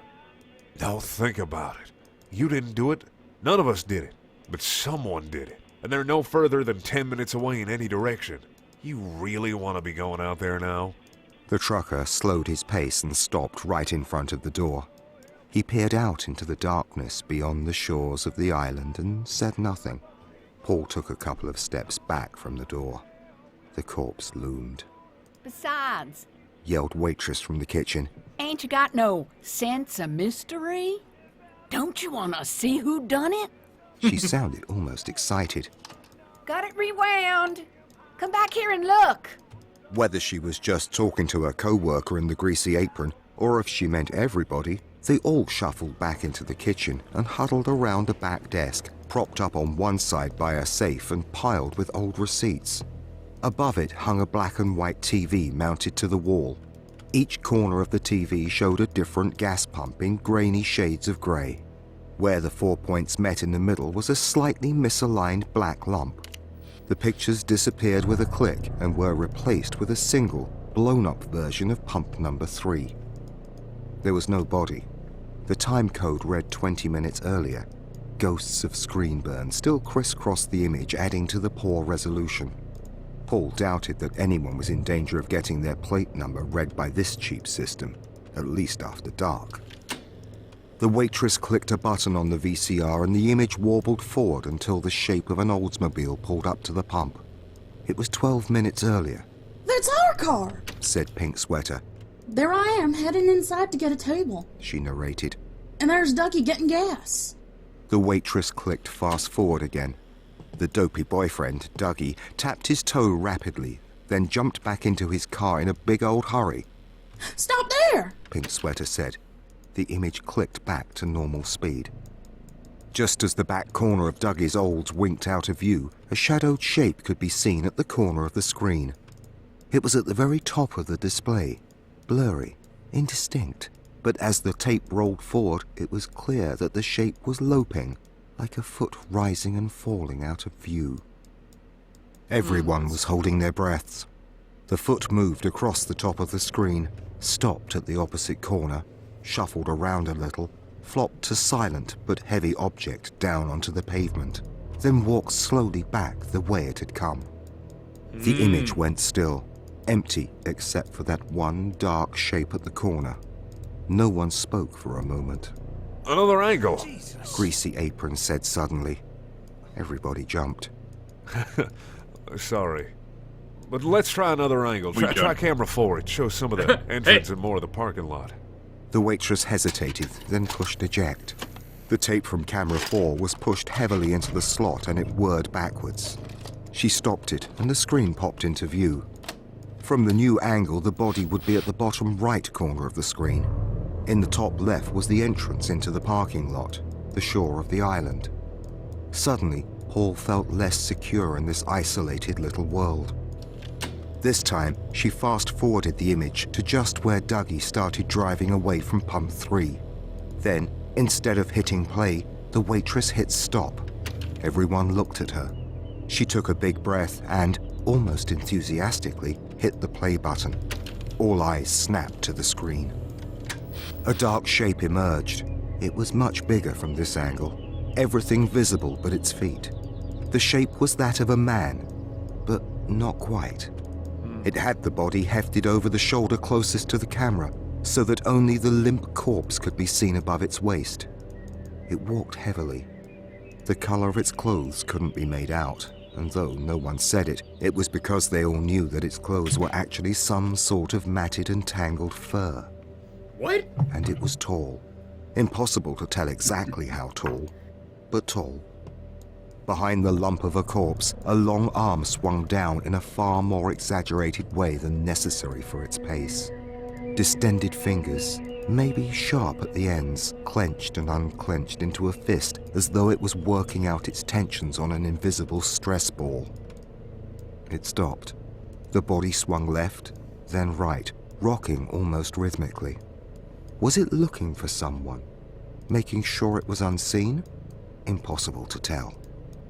With an ungraceful and soundless thud, it dropped the body onto the ground and turned back the way it had come. That's when everyone saw its face. Resolution was poor, but it looked black-eyed and thick-jawed. Its sneer flickered on the little screen. Its neck was thick and its jaw stretched to an underbite. It scowled, or at least looked like it scowled under its heavy brow. The people in the diner watched until it left the screen, but this time they didn't start breathing again for a long time, and no one stopped the feed. A new feeling settled over the diner, a new fear. Seconds later, a single headlight pierced through the darkness on the top of the screen. Paul's LeBaron zipped by a corner of the view and quickly arced around to a stop just off the screen. The display dimmed as his brake lights shut off, and all was still again. Paul groaned, almost whimpered. You parked right by it, by where it went. Pink Sweater said. Paul remained quiet, but he could feel himself beginning to tremble. You see that? You parked right by it where it walked off screen. I mean, it couldn't have been a dozen yards away, just like right there. Hey, did you see that? He knows, Greasy Apron said. No one went back to the dining room. Greasy Apron discreetly slipped a butcher knife into the stained pouch of his apron. The waitress suddenly lost her sense of excitement. Paul put his back to the wall of the walk-in freezer and closed his eyes. Son of a bitch. The flickering sneer of the thing outside flashed across his vision, and he snapped his eyes back open. How close had it been? 3 metallic clicks drew everyone's attention to where the vet stood. His right pant cuff was now hitched above his boot, and a snub-nosed revolver glinted in his hand. Oh shit. More clicks sounded as he rotated the cylinder, eyeing the contents. Paul didn't feel any better, but he didn't feel any worse either. I'll go take a look, the vet said. He'd lost the spacey, burned-out look he'd worn moments before. He seemed almost totally in control of himself, except that his unarmed hand trembled. I don't know if that's such a good idea, Greasy Apron said. Just out to the dining room. We should lock the door, if nothing else, replied the vet. Door? Said the waitress. That door is single pane glass. If that thing from the video wanted in, it wouldn't even be slowed down by locking the damn door. Paul noted how she'd said thing from the video, as though it wasn't a real thing that existed just outside the flimsy walls of this isolated truck stop. He couldn't begrudge her a bitter denial. Well, it couldn't hurt, the vet said. He slipped a dented flask from inside his army greens and took a long draw. The acrid scent of whiskey drifted past the congealed fat and dish-soaked smell of the kitchen. The vet swallowed and sighed, but his hand didn't stop shaking.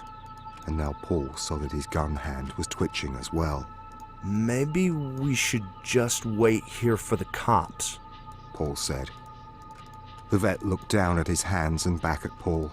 He'd noticed him staring. This ain't nothing.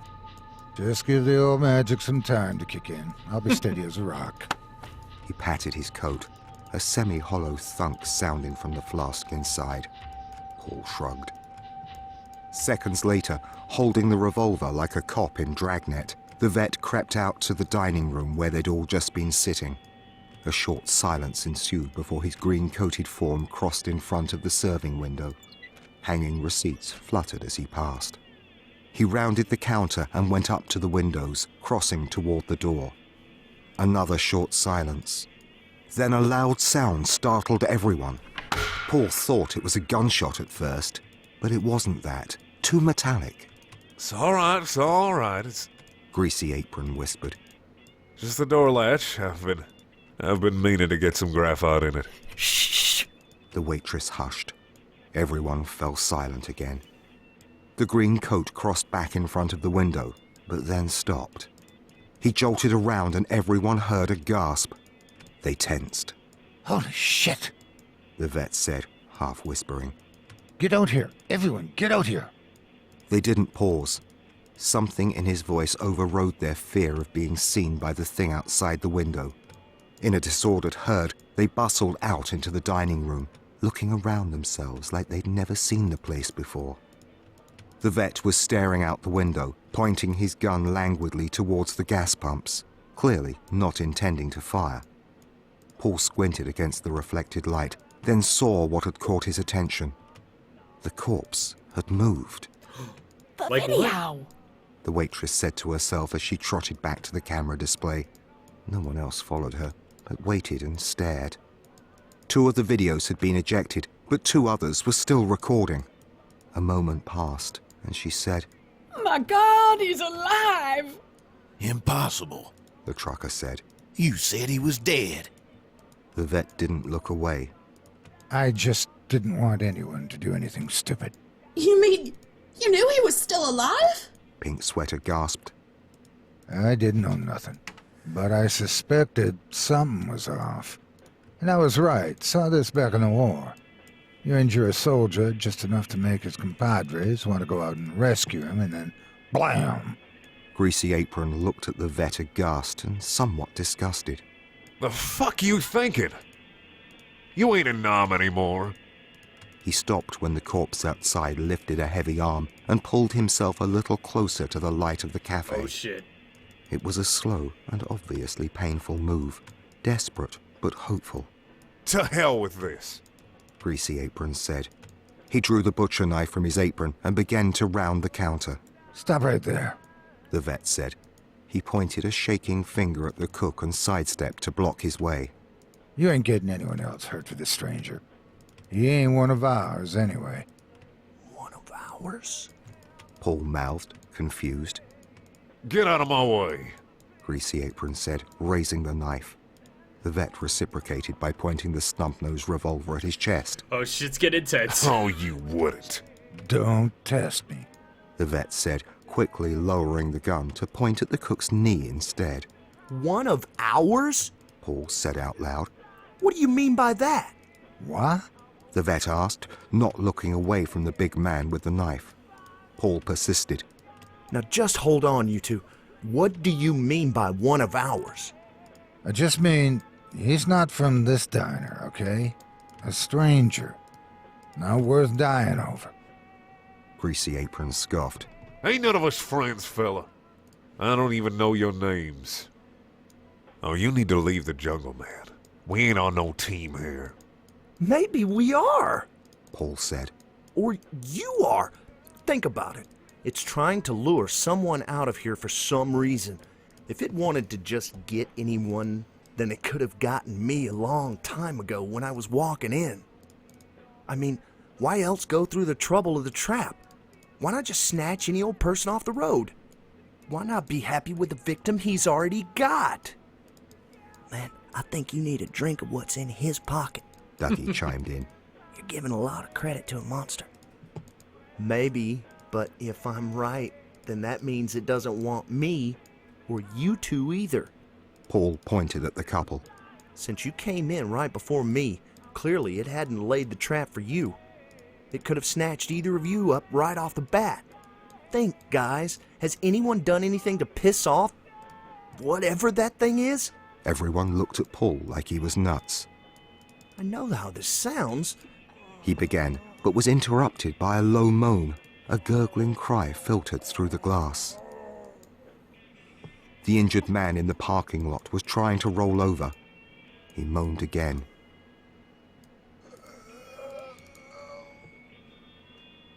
It sounded like help. Okay, fuck it, Paul continued. There's no time to figure this out. We've got to go out there. Like hell we do, said Dougie. Fine, then don't. But I'm rolling the dice here. I'm sure I'm right, Paul said. How sure? Asked Pink Sweater. Paul hesitated. And what if you're wrong? Paul thought for a second. Then I'll take that, he said, pointing to the gun. And I'll take that, Pink Sweater said, taking the knife gently from Greasy Apron's clenched fist. Honey, hold on. What are you... Dougie stammered. Well, I can't do it alone, she said uncertainly. That guy was dead weight. But baby... Shove it, Doug! Take that, no, Doug. Let's hurry before I lose my nerve. Right, Paul said. Let's go. He took the gun from the vet and walked on weak legs to the front door. Pink Sweater waved off Dougie's protest and pushed her way to Paul's side. The lock clicked loudly open. Together, they counted from 3 and opened the door. 3, 2, 1. Paul didn't remember the night being so cold, or so still. He remembered the sound of the trees creaking, swaying in the breeze beyond the shore of light cast by the gas station. Even that was gone now. He tightened his hold on the sweaty gun grips and moved forward. The sound of footsteps behind him gave him a start. He glanced back at the woman with the knife. He'd already forgotten she was there. She nodded. The injured man lying only a dozen or so feet away gave out a groan when he saw them approach. Was it a warning? Paul steeled himself and forced his eyes to move up and scan the rim of light. Nothing moved, at first. Okay, grab an arm and let's... He started to say, but stopped short. To his left, just beyond the wavering rim of light, not 3 yards from the bumper of his beat-up old LeBaron, a shadow moved. What was that? The woman in the pink sweater quavered. She'd seen it too. For a moment, Paul had hoped it was his imagination. It moved again. A shadowed shape emerged and disappeared into the darkness. A low huffing sound echoed across the lot. No, not echoed. It came from the opposite direction. Paul warily moved his eyes to the sound. Another shadowed shape glinted through the trees. A huff drew his attention back to the original shape. It had moved again, but this time hadn't disappeared back into the shadows. It was huge. Hurry! Pink Sweater whispered, and Paul realized that he'd stopped moving. With tentative steps, he moved closer to the injured man until he was hovering over him. The man reached out a hand, supplicating, desperate. He groaned. Another huffing sound, almost a growl, rumbled through the air. The thing in the shadows shuffled around uneasily, then crouched until it was just another dark lump in the uneven night. Paul raised the gun. Another shadowed shape melted out of the darkness near it, then stood statue still except for its clenching and unclenching fists. How many of them were there? Hurry! Pink Sweater whispered again. Paul crouched slowly, dropping one hand from the pistol grip to take the injured man's arm. The shadows shifted again. The thing crouched lower onto all fours, like a racer at the starting line. It's coming! Paul shouted, panic cracking in his voice. Shit! 3 loud reports shattered the stillness of the night as he frantically pulled the trigger. A murder of crows sleeping in the trees exploded into the night somewhere in the darkness beyond. A howl rent the air. Paul spun and fired twice more at where the other thing had been. A shot ricocheted distantly. He spun back to the first thing and saw it lurch into the light. It's still coming! He croaked and fired once more at the beast, now able to see its dark brown hair and grisly, ape-like face. It lurched again as a bullet slammed into its neck. A gout of black fluid belched out from the wound. Paul clicked off a few more spent chambers as the hollow snap of the hammer became lost amongst a din of howls that rose around the entire truck stop. So many! Paul's mind screamed. Hurry, damn it! Pink Sweater yelled. Raging voices echoed from the trees. Paul grabbed the injured man's arm and pulled. The woman in pink had dropped the knife and was pulling on his other arm with both hands. The man groaned in pain and terror. Together, they quickly dragged him to the glass door, which flung open to reveal the horrified face of the man in the greasy apron. His eyes were fixed on the shadows, his hand rapidly ushering them forward. They crossed the threshold and the door lock snapped shut loudly. Paul let go of the man's arm and half stumbled, half ran back to the kitchen. He let the gun clatter to the floor as he went, and when he saw the walk-in freezer, his wits abandoned him entirely. He flung open the door and stepped into the icy air, pulling it shut behind him. The howls clipped off with the closing of the door and were replaced by the hum of the cooling unit. Paul huddled in the corner, shivering, but not from the cold.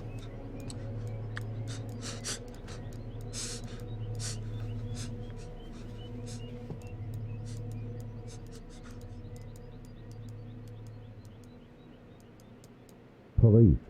A muffled voice said through the insulated door. I'm coming in real slow. Don't worry, sir. We've got it under control. Please step back from the door. Oh, God. Paul uncoiled the bent wire from the emergency release handle of the door, where he'd twisted it to keep those things out. He took a shivering step backwards, holding a pork loin over his head, ready to brain any furry, ape-like thing that crossed the threshold. Maybe it was a trap. Maybe it was one of those things. They'd been pounding and banging to get in for the last half hour. They'd even begun mimicking the voices of the other diner patrons, trying to get him to unlock the door so they could come in and get him. Maybe this was another trick, and... The door creaked open slowly. 2 men in blue uniforms stood with their hands out. One held a badge. Paul sighed and dropped the frozen chunk of meat. He nearly crumpled to the floor in exhaustion, but one officer caught him. He was ushered out into the diner, now glowing with the floodlights of a dozen squad cars. The other people from the diner were all sitting in the vinyl seats giving him acid stares. He realized that he'd half convinced himself that they'd been killed by the things while he locked himself in the freezer. Truth and shame slowly dawned on him. Sorry, he eked. They didn't reply. A gurney surrounded by paramedics was near the door. Paul looked over to see the injured man being strapped to it. He had his head up and was talking to one of the medics as she shone a bright light into his eyes. Paul walked over. There he is, the medic said, pointing to Paul. The man who pulled you to safety. Oh, the injured man said meekly, looking through glazed eyes. Not him. It was the one who pulled me out. Just relax. What? You've had a concussion, the medic said dismissively. Oh, I need to see him, said the man. He looked over at Paul. Did you see him? Where is he? He saved my life. The injured man cringed with effort. His head dropped back on the pillow as the sedative took effect. A young officer sidled up to the cop standing behind Paul and said in hushed tones, "Sir, we found the wreck about a mile up the road. It looks like a slide-off, pretty well hidden in the underbrush. Probably wouldn't have even found it if he hadn't told us where it was." All right, rookie. Get a wrecker out there. Lucky bastard would have died out there if someone hadn't come along. Someone? Paul echoed. Like what? Yeah, someone. Says a big man helped him out of the car, brought him here. No! Don't know nothing about that, would you? What? Thought so.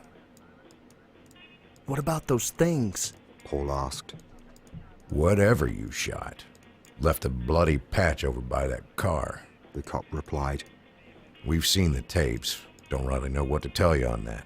But... A voice sounded from one of the vinyl booths. It was the man in the apron. They took the dead one after you valiantly hid yourself in our freezer. Then they left.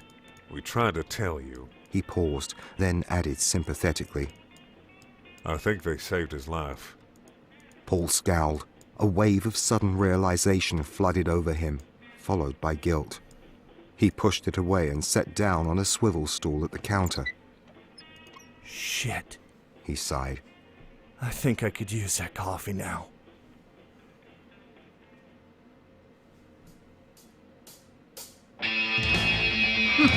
That was a good one.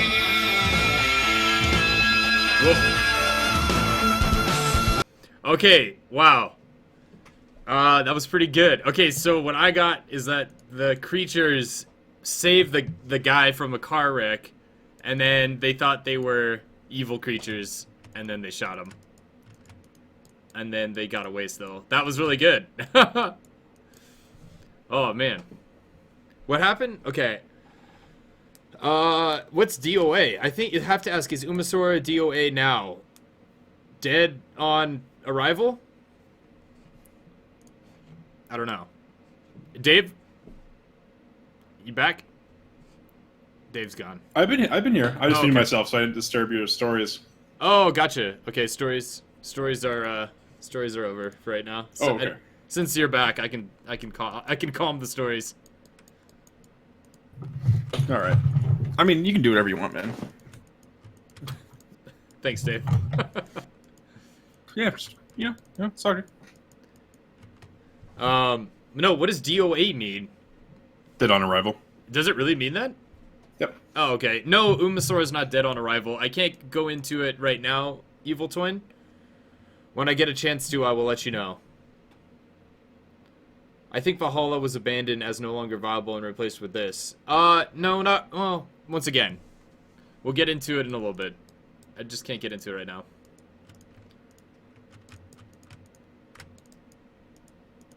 What's up with you, Dave? Not much. About to start working on dev kit. Was finishing my dinner. Oh, gotcha. Okay.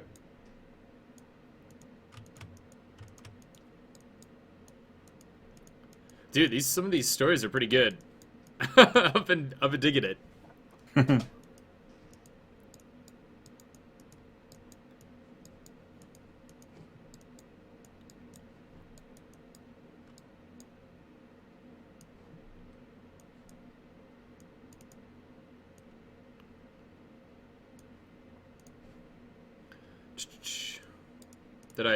Did we scare everybody away? I think that's good. We're good for scary stories. I think that was pretty good. Oh, I don't know. I wonder if those are gonna get copyrighted. We're still, yeah, we gotta finish our alibi for committing the murders. Exactly, Jellybean. We're working on it.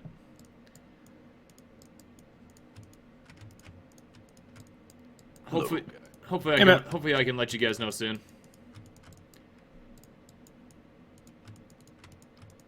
I want to know now. I want to know now. Sorry about it.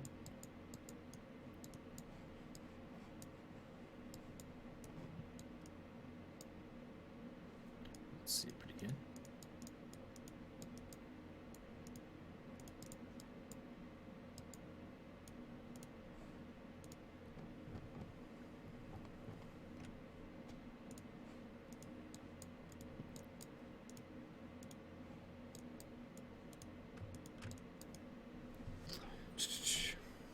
It's a long way to the top.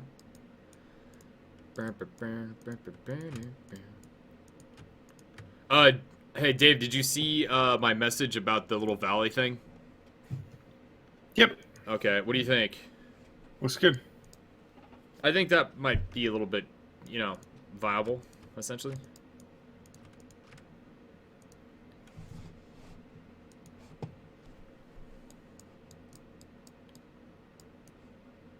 Might be a wee bit viable. Farewell and adieu to you fair Spanish ladies. Farewell and adieu. Dark Gremlin, thanks for the follow, friend. Of Spain, for we've received orders for to sail back to Boston. And so never more shall we see you again. Thank you for the follow there. No secrets there. For the follow? You're talking crazy.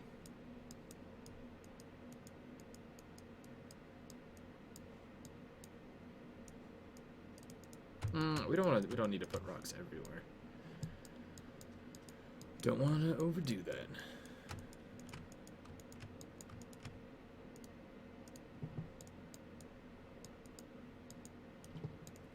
Oh yeah, and Dave, I was getting some crazy crashes. I have no idea why. Oh really? That's not good. And all I was trying to use was the terrain, so I have no idea what was going on. I thought maybe it was like a sub-level or something, but it didn't seem to matter. Just only when I would go into the terrain tool, I'd get like 5 minutes and it was just like, nope. And then just outski. So today I'm just not even using the terrain. I'm just doing straight rocks. Just my video drivers keep crashing, essentially, is what it says. So I'm not entirely sure why that's happening. But it wasn't happening like a day before, so I'm really not sure. Weird. And I haven't changed anything. I did scans, I tested to see, I CC cleaned, I even fragmented what was, I mean, I have it auto fragments like every Friday or something, so that didn't seem to do anything either, so I don't know. I even verified, so I'm not sure. Maybe I should try verifying the game as well again. I'm not sure. I just, since I'm streaming, I figured I didn't want to risk like crashing. So have a good night, all. All right, Paul, thanks for hanging out. Thanks for listening to some scary stories there, friend. Talk to you soon, brother. See ya. Did you get my message about the thing? No implied secrets in that sentence? What? No, I did not. No, I did not. Let's see.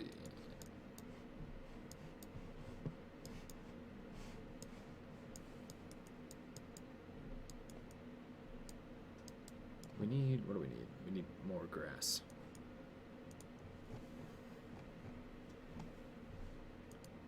But not that kind of grass.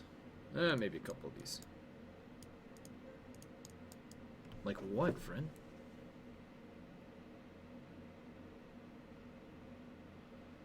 Oh, what?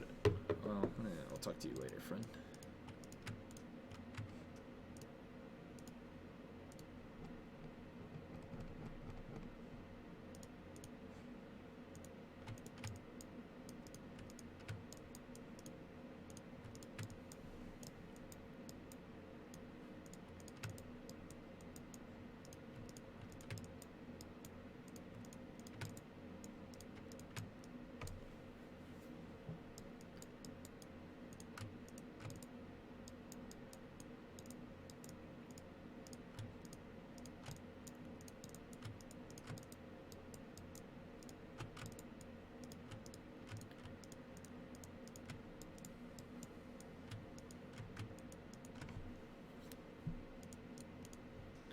I gotta go. Good map building. All right, Dark Gremlin, thanks for the follow, friend.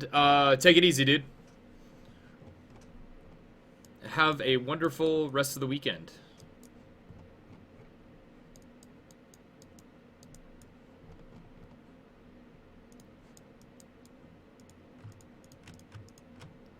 In fact, I think we're gonna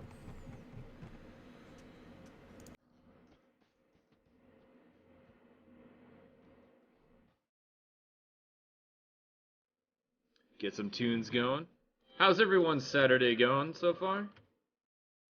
If I haven't asked you. Yeah, we still got an hour and a half left.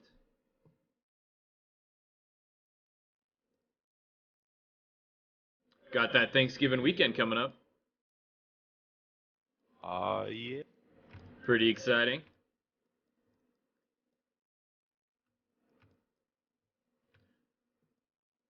A friend of mine whose family, thanks for the link to the stories.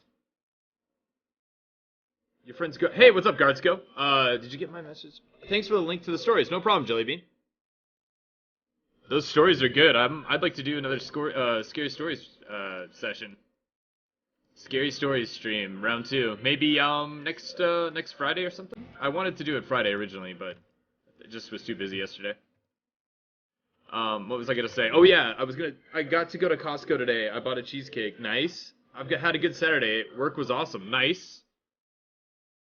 Dude, Costco's the best. Dude, Costco is incredible. Like anything that I buy, I'm like, can I get that Costco? Yes. Great. Buy it at Costco. Hey Jackson, chat, doing well, and you? Yeah, doing just fantastic. Enjoying my Saturday night. It's nice and it's getting chilly. It's supposed to rain tomorrow in California. Ooh. I am skeptical.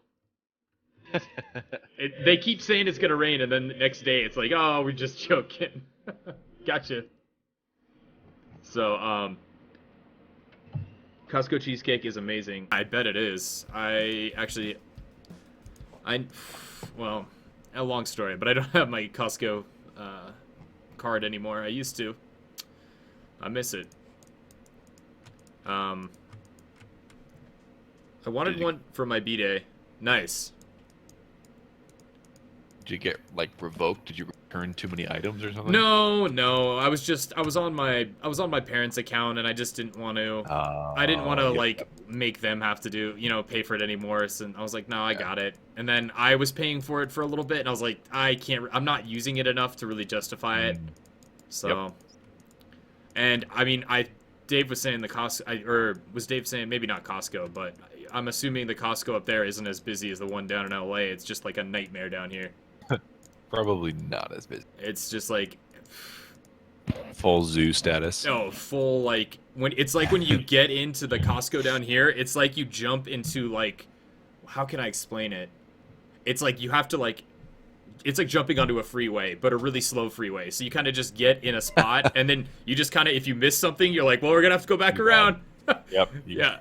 Gotta take the off ramp and circle around again. Exactly. There's just and everyone goes in line, or they go horizontally in a line, so they just block the whole thing. So you can't do a fast Costco run. So it's just super frustrating if you're going in for one item. If you just want to go in and get a steak or some salmon, and then you want to get the hell out of there. Nope, not allowed. Yeah, not gonna happen. Ooh, what day? My B-Day was back in February. Oh, I'm a Feb baby as well. Thanks for telling me. I have not bought one of them yet. Whose birthday's in February? Jellybeans is, and Michelle. Son's birthday. My birthday is in February. What? Happy incoming birthday in February. It's a few months away. It is. February 2nd. We've got some time. Got some time. Birthdays.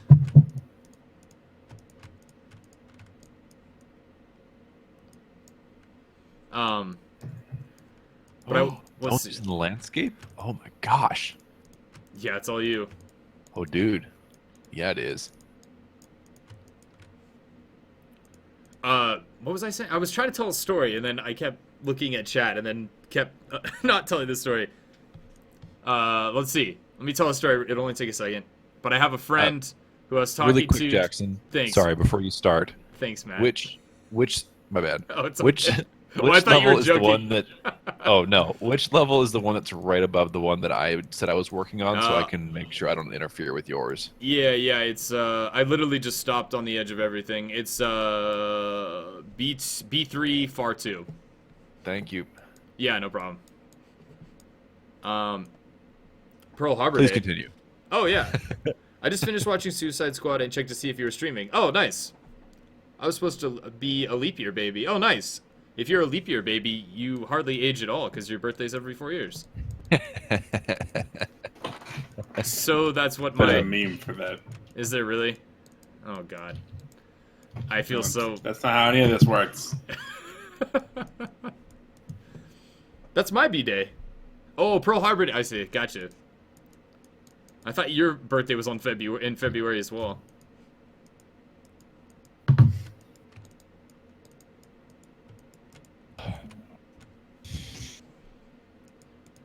What was I? God. I was telling a story. I know. I derailed you pretty hard. Oh yes, yeah. God. Okay, for the 80th time, for the 3rd time.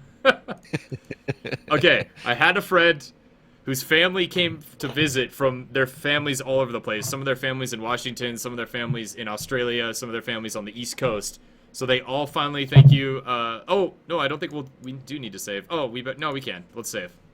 And they all showed up for to visit their family, and so they literally celebrated every single holiday, like one after the other, and then celebrated birthdays. So one day was Thanksgiving, one day was like Christmas, and the next day was like birthdays. That's pretty funny. That's a family that makes the best out of a scenario. Mm-hmm. I think that would be like a really good movie. It's just like, it's called like 7 Days of Holidays or something, and it's just like some comedy where it's them celebrating every single holiday in like just a week. That would be funny.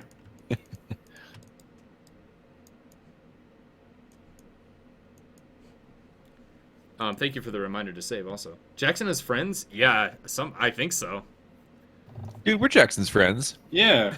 Absolutely. Jackson, you should drive up here. And I'm working on it. Well, yeah. We'll I don't know, do something. Dude, we'll do Thanksgiving with Dave at his dad's place. Yeah, you can come up and have a dope Thanksgiving. Thanksgiving. Dude, yeah, Dave and I, don't tell anyone, but we got Thanksgiving off and we work retail. Oh, nice. Yeah, it's like a... Right. That's like a fucking holy grail. That is a holy grail. How did you even swing that? I don't even know how you did that. We have a manager that really likes us because we're not idiots, and we help her out. That's very very honest review, I gotta say. Yeah, no, it's like if you're an idiot, she hates you. If you're not, you're okay, and we're in the okay checklist. So she's like, you know what, guys? Like, we gave you a hard job on Black Friday, so I gave you Thanksgiving off. Like, really? Like, yep. I'm like, thank you. I thought it was an error. I did too. I was like, well, we'll just wait and see, I guess. Yep. No, it's pretty cool. So we get to have real Thanksgiving. Nice. We work with a lot of retards, so yes, the bar isn't very high. So that bar was even lowered today. Oh no. Oh really? Oh, that's right. We don't need to talk about that though. It was just lots of dumb stuff today. Lots of unnecessary things. Mm-hmm. Yes. I have Thanksgiving off, but I'm volunteering to bus homeless people to one of the restaurants here in town. Nice, for free foods for the holidays. Dude, good for you. Yeah, definitely good for you. That's such a good way to like work. Do you have like a car that's a bus, or do you get a bus that drives? That's a good question. Are you? It is a good question. Are you driving the bus? Dave, that is a good question. I know. Dave tooting his own horn over here. It's like, hey Jackson, did you realize that was a good question?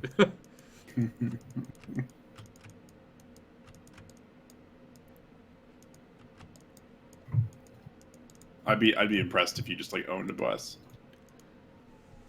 I drive a 35-foot steel machine? No way. Jeez. Are you talking smack? Are you talking serious?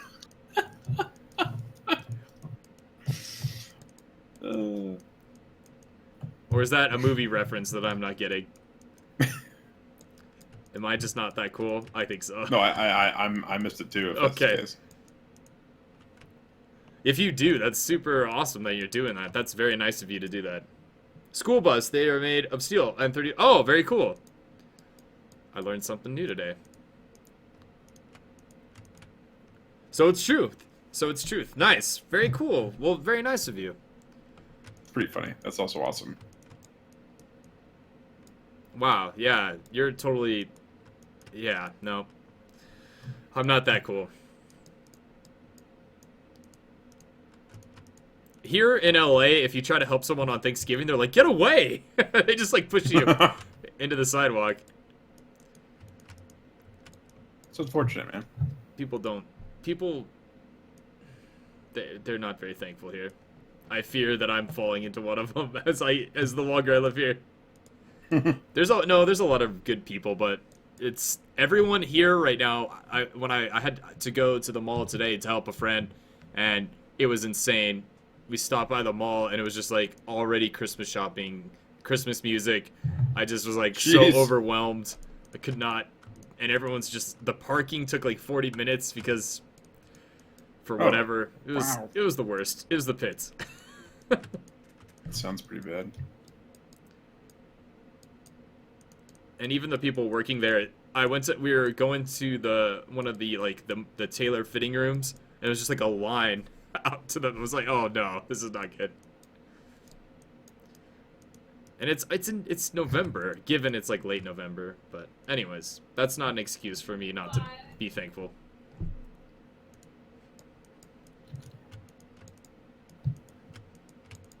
I'm just commenting on how kind of crazy the day was. But besides that, it was a good day. We still had a lot of fun. A lot of fun. And you get to do a lot of people watching when you're at the mall.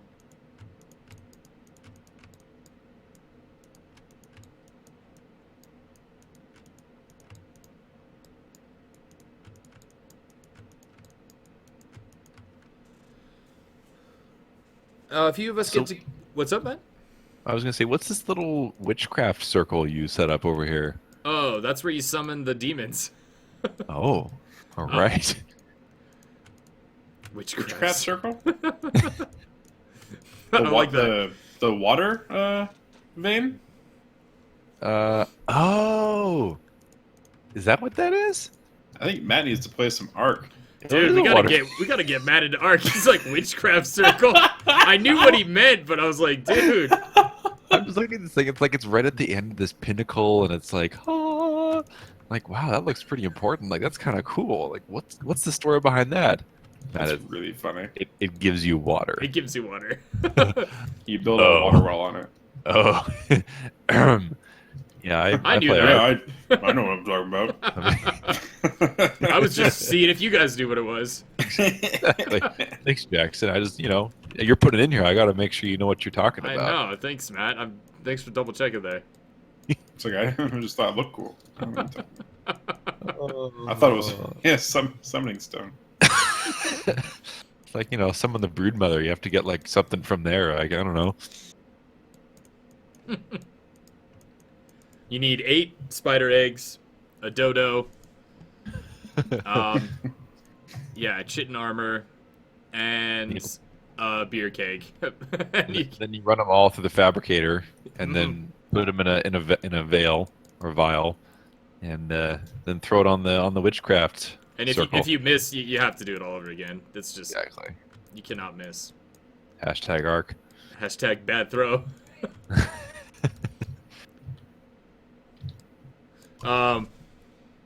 That's really cool of you, Michelle. That's really nice. And I'm assuming you just get together. I'm guessing you guys just decided like one year, like, hey, let's do this, and then you guys have just been doing it ever since, kind of thing. I have no friends or family here, and next 3 weeks are 3 public, homeless, and low-income Thanksgivings. I want to be around people, so I'm gonna go help them out. Oh, very nice, Jellybean. Man, look at all these very nice people. No. Everyone's again, like these. You guys are the ones that make it so people still want to live and like see because people look around like, man, everyone's terrible and everyone's an ass and I hate everything, and then it's like, you know what? There are good people out there, so way to go. It's true.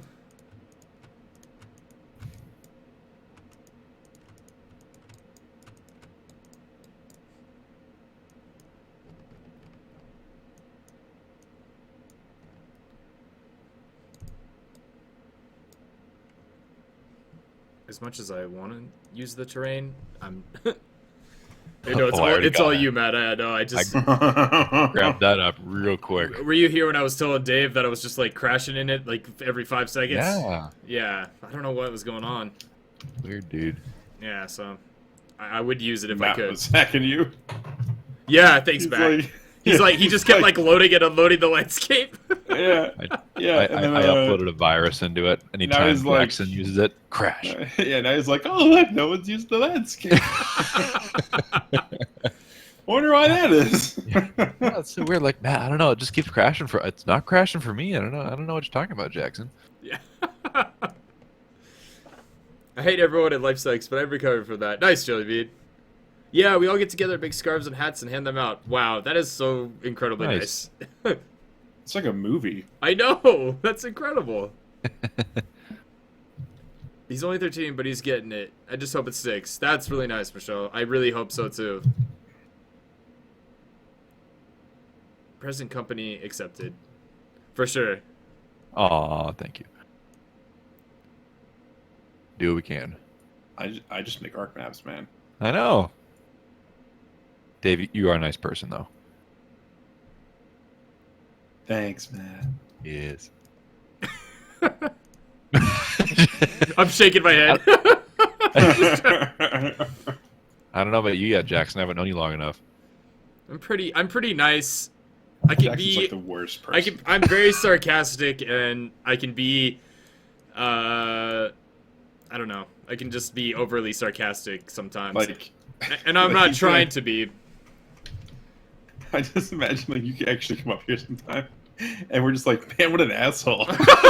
Thanks, Dave. I probably talk to you exactly how I'm talking to you on the street. It's such a letdown. I'd be like, man, I was so looking forward to Jackson, and he was just terrible. He drove all the way up here. Yeah. Why do you to make do a that? terrible impression. He's like, we thought he was gonna be really nice, and then we met him, and That's it was just so like, funny. That's so funny. That's like the last thing I'd want to do. Discord's just gone. Yeah, like when I get up there, and then I go to knock on your door, it's just like rocks are getting thrown at me.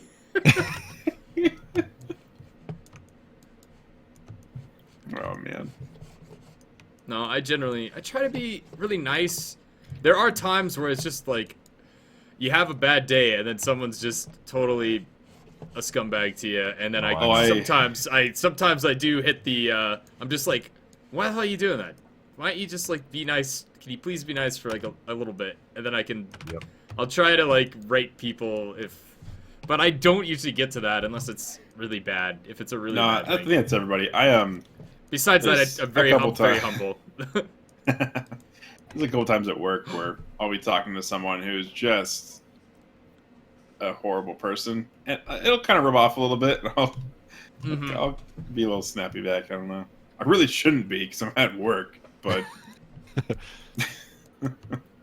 we talked to some pretty horrible people. Well, and you know, the thing is too is that I think working in not only like retail and or fast food or restaurant business, you can see some of like the worst sides of people, and it's really unfortunate. And that definitely, I was trying to go in, you know, as positive, but some days you're just like, wow, people are terrible. Yeah, I can't imagine for fast food. Yeah, like there's gotta be some. There's just some really bad people. Well, some not maybe they're not bad. It's just that they have they have. I would say they're bad. They just like, they don't have any manners. They're not respectful. It's like respect is out the window for a lot of these people, and they think like they are the center of the universe. That's what it feels like, I should say. I guess bad is a little harsh, but like, yeah, man, like there's. It's just their parents never told them no. I guess. And so they just think they are entitled to everything. We need to listen to Matt because he's a therapist. Matt's my therapist, so. I get your own. That would be actually not Best allowed. Buy is my therapist. Oh, because you're a friends. It's friends. I am legally unallowed to counsel friends and families. It's a conflict of interest. Oh, I see. Okay. How is it like a conflict of interest? Because Yeah, I don't like get a conflict that of at all. interest of your friendship. Like, well, I mean, I'm not going to sit you down and be like, okay, Dave, so tell me why you have come here today. What's on your mind, and we'll go from there. Like, I'm not going to do a like in a lazy boy chair. I'd be down with that. Like, well, Matt, a lazy boy chair with like an iced tea. He's like, well, I know this guy Jackson. I thought he was really nice. He came up and he was just an asshole. I really don't know what to do now. My life is a ruin. We're making this map with him. It's already pretty, getting along. So it's like it's a big commitment, and I just really I can't stand the guy. I just don't know. I'm stuck between a rock and a hard place, man. Like, see, Dave, we already have those conversations. Not about Jackson. Not about Jackson. I'm out. I've been canceled. Actually, HBO special is over. I can't lie anymore. Jackson, we had this conversation earlier today. Dave came into work, and I was like, Dave, like, you look really frustrated today. What is it? I just hate him. I was frustrated today. And he was like, actually, you know what? It's Jackson. I can't stand the guy. Completely kidding. That's funny because it was my conversation today. Just wasn't. It wasn't Jackson. Oh, I was like, oh great, I'm out. Dave came in today and he was just like, ugh. And I'm like, Dave, you're not doing good. What's going on? He's like, Matt, I'm fine. I looked at him and was like, never mind, I'm not fine. I'm like, usually I won't say anything, but I was like, fuck it. Like, I knew Dave. See, I use my counseling skills on you. I'm like, I'm just gonna say it, and I'll just sit there and wait. Because you'll start coming. Breaking your codes. Yeah, it's like I'll use what I've learned, but I'm not gonna sit you down and counsel you. I'm gonna get like really awkward scenarios with us where like you'll be sitting down, I'll be sitting down, be like, okay. So, and you're like, no, Dave, don't say anything. Like, I'll lose my license, and I'll be like, so. No, I'll just get really serious. Like, oh, Dave, Dave's getting serious. Oh my gosh. Like, okay, like I'm zeroed in. I'm listening. I guess it'll just be a joke in my head then.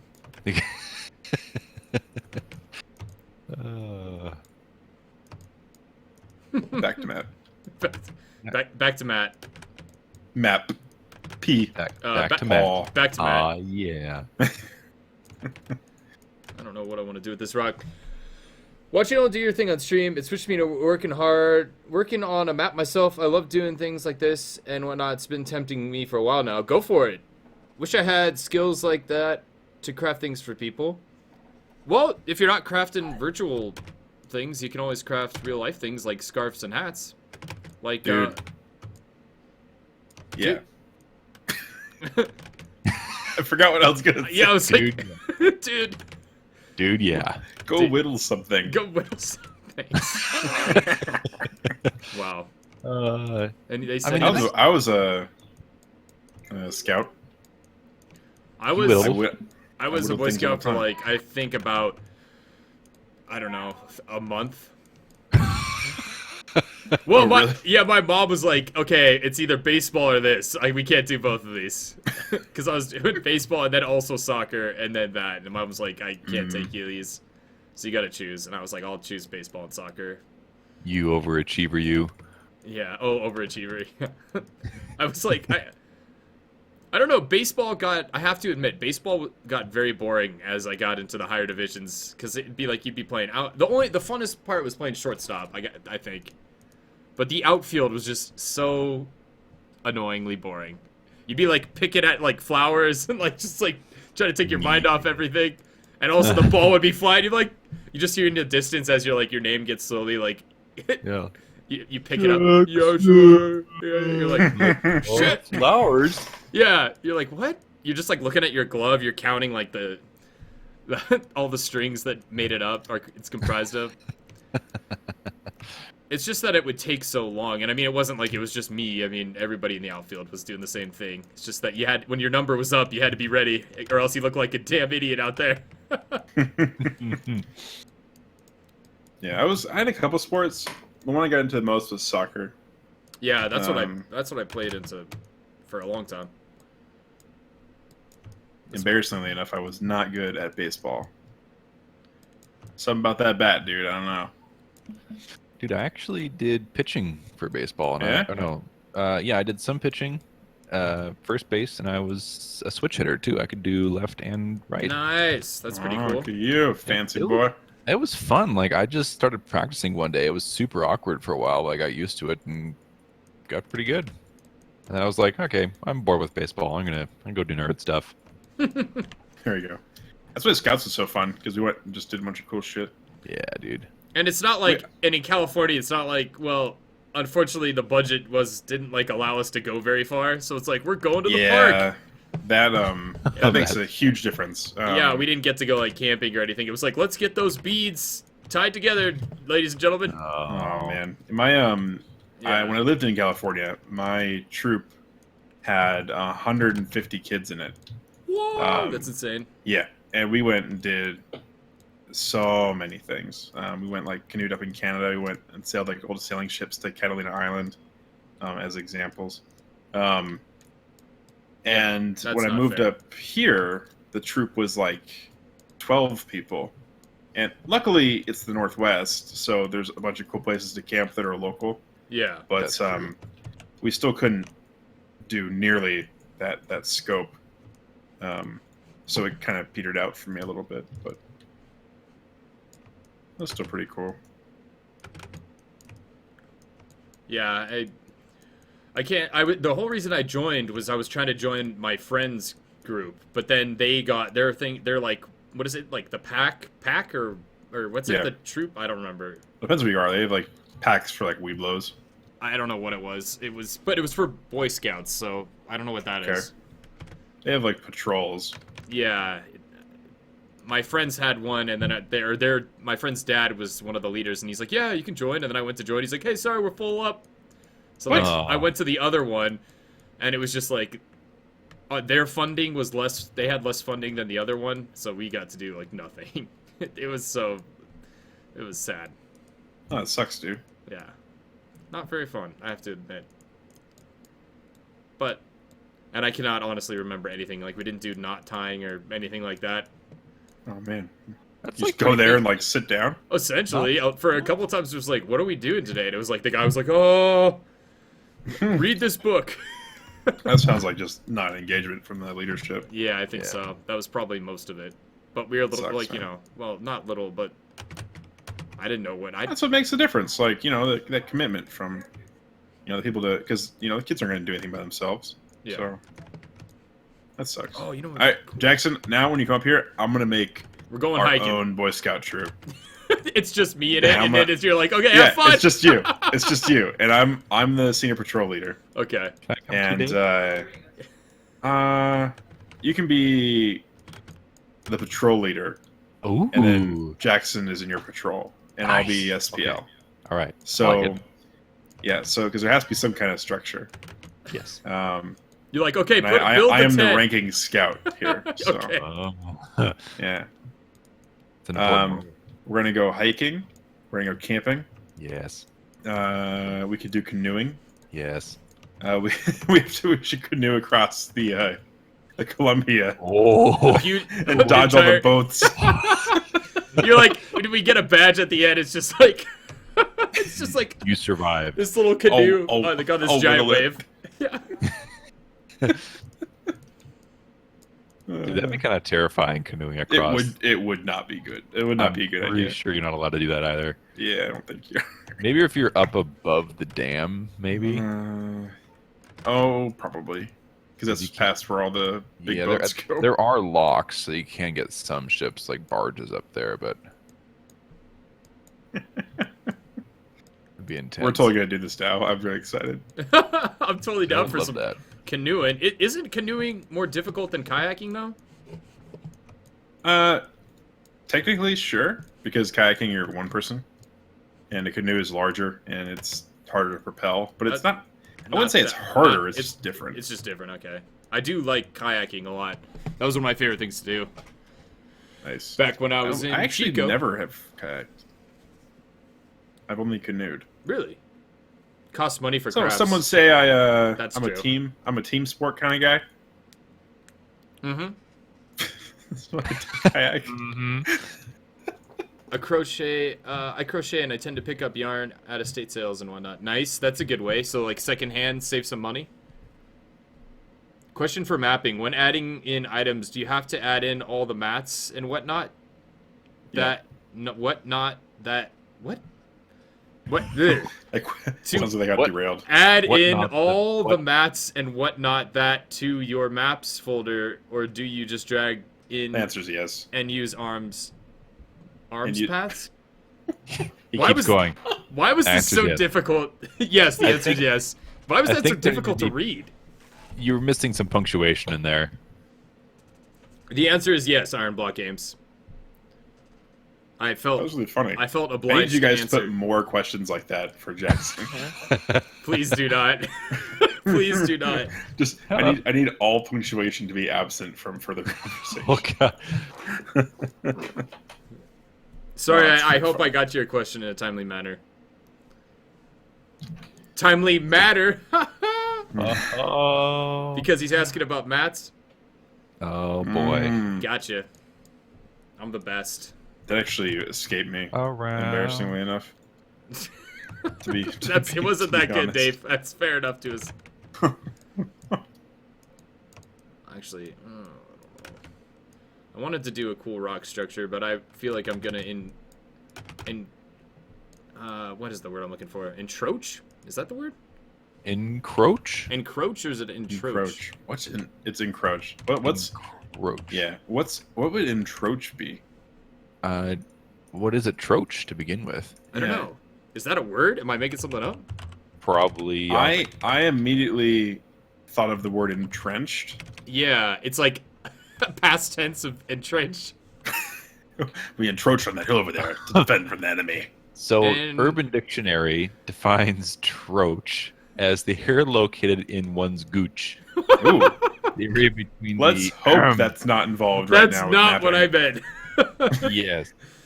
It's basically your butt hair that's creeping up towards your balls. Thank you for that. Yeah, just because in case anyone didn't know. Yeah. Now you know. Until I read it, Here, as the psychiatrist of the group. What are we doing right now? I have no idea. Here, hang on. Here's a better one. Oh no.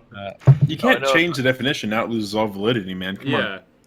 So there's such a thing as a troach drop, which is a candy that is native to the West Midlands.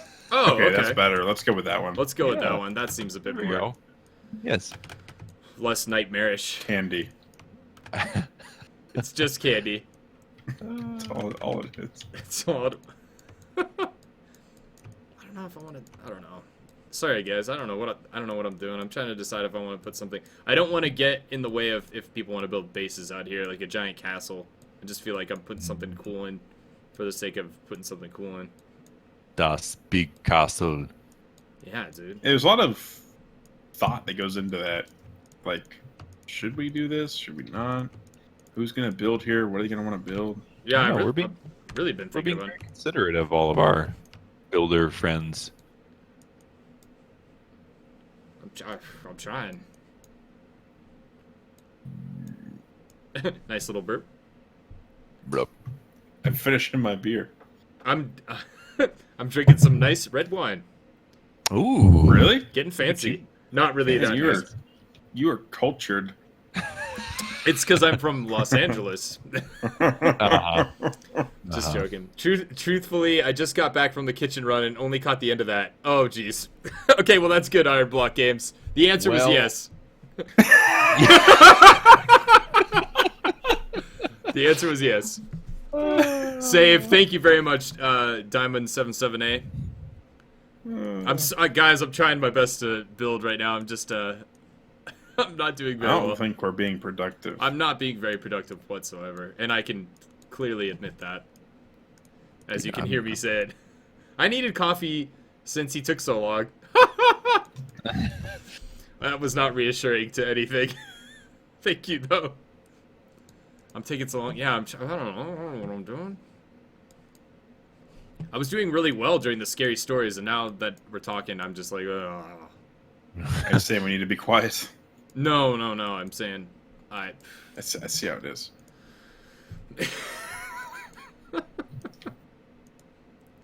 Mute myself. Yeah.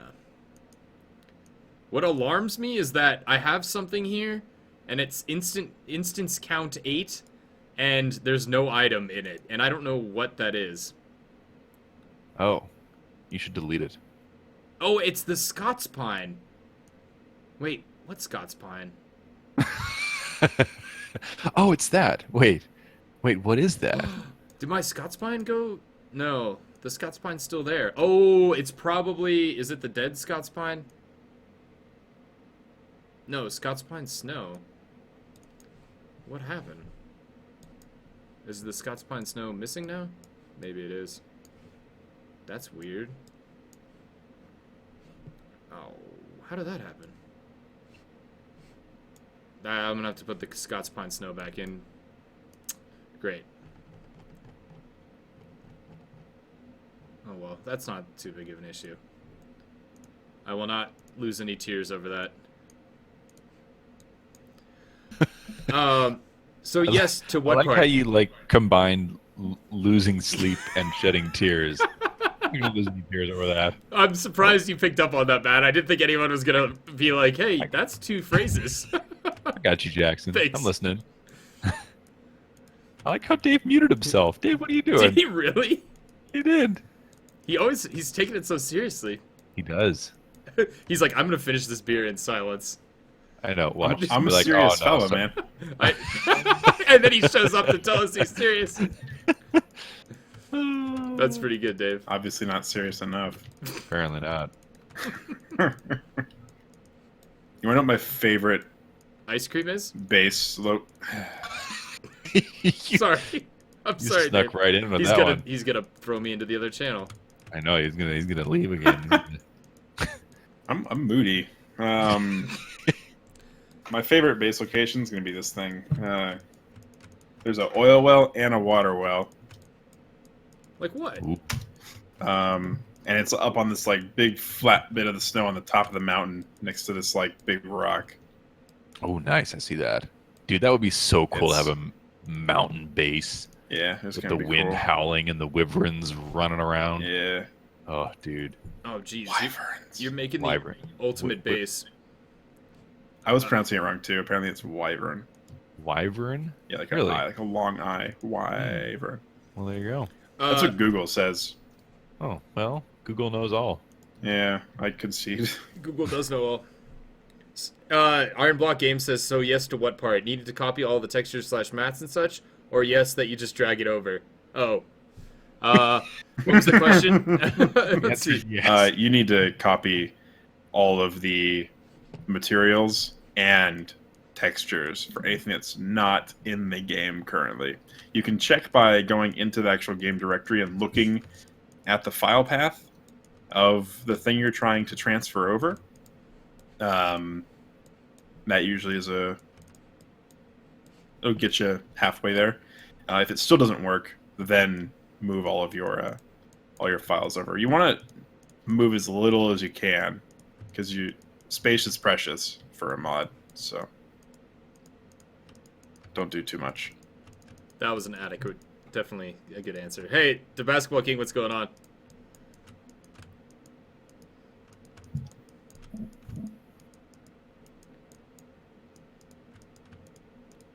Dude, speaking of basketball, when I did play basketball for like 2 years, our coach, this guy was so loaded. He had a basketball court in his house. Wow. And his son was on the team, and he was like the prodigy, of course. Of course. And we'd go for like practice over there.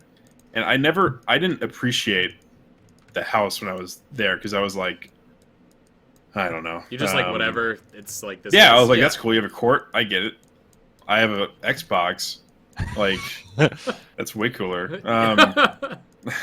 I was probably like 12, I think. I think that was, maybe I was a little bit younger. I don't remember. It wasn't a serious basketball series, of course. But I just remember that, and it was just intense. I wish I would have been a little older to remember the house more. That was cool. It was like a basketball. It was so into basketball. It was a basketball court inside the house, and the whole thing was surrounded by. It wasn't like a just inside of it. It was a plexiglass room that the court was in, and so you could see the rest of the house from it. Like, yeah, their house was around it. It was really cool. That's all I remember, though. I played till junior year. It became better at track. Nice.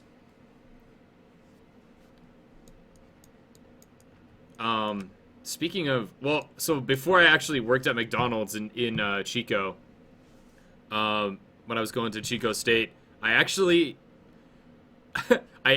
knew one of my friends at school. She was friends through another friend of the owner of all the McDonald's in Chico. Their daughter went to school there, and she was like, I met her one time. She was like super crazy.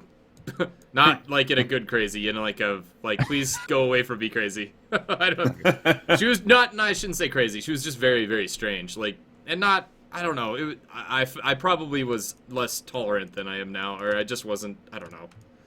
And I wish I could go back and be like, look at it from the angle that I am in now. But now that I worked at the McDonald's that her dad owned, I'm like, I have such a bigger perspective. I don't think I had as good of a perspective as I do now. But I went to so they owned all three McDonald's in Chico, and they had an entire, like a 6-lane batting cage. They had 2 pools, 2 basketball courts. They had a soccer field and 2 tennis courts, all in their backyard. So and it's all on the side of a mountain. And I'm like, what? I was just like so dumbfounded. I'm like, oh my god. So this is what you can do when you get like millions of dollars. You can just buy. We should go. Yeah, we should just go buy some McDonald's up. Dude, that's saving up. I know. Yeah. Well, they're in such a in a popular place. Like even when the students aren't there. God, that makes sense. Yeah, I mean, it was just like that's like where. And then I was working there, and it was just like nonstop. It's like in and out. It was just like as soon as the next car was gone, the next one showed up. So it's just like. You never took a break, and then all of a sudden you're just, okay, your shift's over. And it was just like, okay. And then it was never a dull day. It was always busy. But they were making bank. They call that growing up, Jackson. Yeah, that's exactly. And I feel bad now. I mean, she wasn't, I say she was strange, but to me she was strange at that time. I'm sure she wasn't. She was just really weird. She just was, it's like, I feel like it's what happens when, I think sometimes when you grow up with a lot of money, and that your money like does a lot of talking for you for some people, and that you lose the ability to like you don't communicate as well because you're just so busy, like you're living your dreams already. She was like, she had like epic clothing, like the best car, the best everything. So it's kind of, and maybe that just threw me off. It's like cheating in a game, right? Yeah, I guess kind of. You're like, this is boring. Yeah, and I think, I don't know, maybe, it might have been too, I think she had, like, kind of, she was looking down on some people, like they weren't as... You just own the Burger Kings. Yeah, yeah, something like that. But no, but I think now, if I went back, I would probably definitely not say the same thing. But, like I said, I only met her one time. And yeah, weird is good. And I'll help you guys after med school. Okay, sounds good. Weird is good. I mean, I think I don't think using weird and strange was the right terminology. Dude, I'm weird. Yeah, everybody's weird to some sort of degree. Dude, Dave always used to be like, "You're so weird," and Dave always would have these little things he would do that were also very weird. I'm like, weird. And Dave was like, nope. I'm like, Dave, you just did that thing. You are weird. He's like, Matt, you're right. I am weird. I'm like, thank you. Holy smokes. That's some insightful knowledge there. Well, the perfect example of like weird and not weird is like if you go to Europe and they're eating French fries with mayonnaise, and you're like, you're weird. And then they go over here and we're eating French fries with ketchup, and like, you're weird. So it's like half of our country is already weird, and half of the other country is already weird. So it's like. Even then, that's already a degree of weirdness. No, we don't have TS. I don't have a TS anymore to Basketball King. We're in the development chat of the Discord. Yeah, we stopped using TS TeamSpeak is just not good anymore. I remember when a year ago. we used TeamSpeak and then Vent for WoW, and then Vent got bad, or Vent didn't progress where TeamSpeak did, and then Discord came out, and I was like, this thing's weird. I want to see what this is. Hey Matt, come try this. Hey, this is pretty cool. Let's use this instead. And then that was basically it. Yep. Yeah, and then never looking back. This thing has chat. You can link images. Check that. I remember when we first did that, we're like, wow, this is so cool. And now we just take it for granted. Like, yeah. It's like, hey, check this link out real quick. Essentially. Or yeah, I'm like, hey Dave, like I'm gonna upload this file real quick to you. Boink, Discord. Done. Yeah, it's pretty good. They did a good thing. Discord is fantastic. Yeah, it was a little rough when it first came out because the servers were still getting spun up and everything. But yeah. Now the server turbos. Yeah. They were only at like 2K. They're pretty large turbos at 2,000 RPM, so right. Took a minute. Yeah, I was gonna say if you guys aren't using Discord, it's pretty solid. Discord is fantastic. And it's free. And it's free. And it seems like the developers don't take themselves too seriously. They're just like out to try to really have a good time. They released a video of them like just dropping Mentos into like some Pepsi bottles. They're like, we could tell you all the boring stuff about Discord, but we're gonna do this instead. Happy Halloween! And then they like listed all the stuff in the description, and it was pretty. I mean, because that's sometimes you're like, dude, I don't need like a video that's like 20 minutes long explaining all the updates that no one will remember. So they're like, hey, we fixed stuff. Here's some Mentos in Coke. Essentially, that's what they did. I mean, it's just like.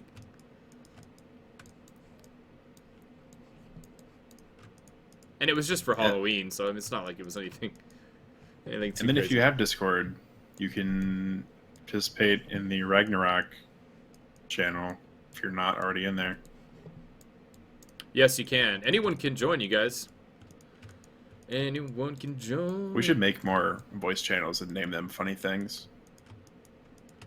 And then hang out in there. Like, someone would Tickle. Tickle would be funny. I want to. Like anytime someone comes in, we just have to pretend like we're tickling each other. Yeah. And we're just laughs and giggles. Okay. You guys are the weird ones. The Discord, I usually go on it once a month. Oh, gotcha. Yeah, the Basketball King. Try to use it. Try to use it more if you can. I mean, that's where we're at now. Or well, not. I'm not trying to tell you what to do. Sorry, dude. Use it more. What are you doing? No, we have pretty good community in Discord that just connects with each other, and we have channels for like giving us suggestions and things like that.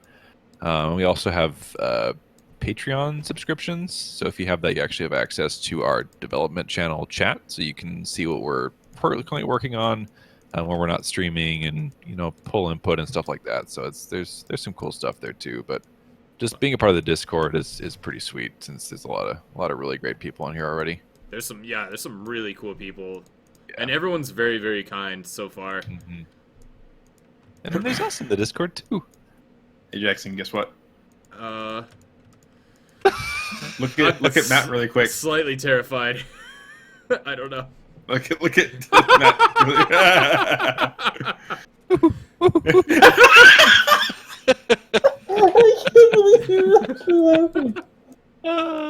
Oh my gosh, that was funny. That was you're great. You're back and you're just like giggling. But you're like, look at Matt. I'm like, what? Look at me. Like, do you have like a camera on me? I'm like, this is weird. Yeah, I'm like, hang on a I was minute. like, what is going on? It's like, Dave. Nice. Dave's done something. I didn't think you'd be laughing when you came back. Rage. Oh, yeah. Spam me the Ragnarok Discord in private message, so I'll save it in my history. Okay, well, we can post it. You just put it in Twitch. Yeah. I don't... How do I need to get him a bot anyways, so it's like, join the Discord. I do need a bot. Every 10 posts. And it also should tell me when, just like, yo, you can save if you'd like. This save your development kit bot. Hello, where are the cave locations? Just like matter-of-factly. Are you looking at general? Yeah, I was just looking at general chat. Yeah, yeah, you're like, I don't know, dude. It's a mystery. It's a mystery. I don't know if he's mad at me for that or not. I don't know. He's like, that guy's a jerk. Yeah. This guy made the map? Oh my god, what a jerk. Or he doesn't know what he's talking about. It's like, How- who's this Like, excited like kangaroo I guy? legit don't know. Yeah, you're just like, dude, I have no idea. I did none of the caves. We could tell. We'll say at the end that the cave guy left. Dude, I have no idea where the caves are. We got rid of the cave guy. AKA Yeah. probably me. You are the cave guy. You're like the cave master. I do not want to be. I'm passing my cave brochure over to one of you guys. Yeah, we can do the next one. Yeah. I like caves too, but you just did such a good job. I'm like, nah, bro, you got these ones. I just can't. I can't cave That's pretty anymore. fun. I'm gonna. If I keep caving, it's gonna be caves for days, and I can't. Yeah, you need to have a. Like, I was gonna combine cave and break, but that word does not exist. Like crake. Crake. I don't actually legitimately know how to post the Discord link in. Oh, really? I don't know how to do that. I'll do it. Okay. I'm on my phone. Discord links don't work for me. Okay. It will. It should. You It will. read the Tech Tier PC Gamer article? No, I did not. What did they say? Did they like it to Basketball King? Or were they saying it's total crap? If it's PC Gamer, I'm guessing they said that it was pretty cool. PC Gamer is what Maximum PC became, right, Dave? Yeah. Right. I think so. I wouldn't. They didn't become it, but they like combined. Gotcha. Yeah. There we go, Discord. Either PC Gamer absorbed them, or they. I'm pretty sure PC Gamer absorbed them. I don't know. I actually know zero about that subject, so don't quote me. I'm just guessing. That's fair.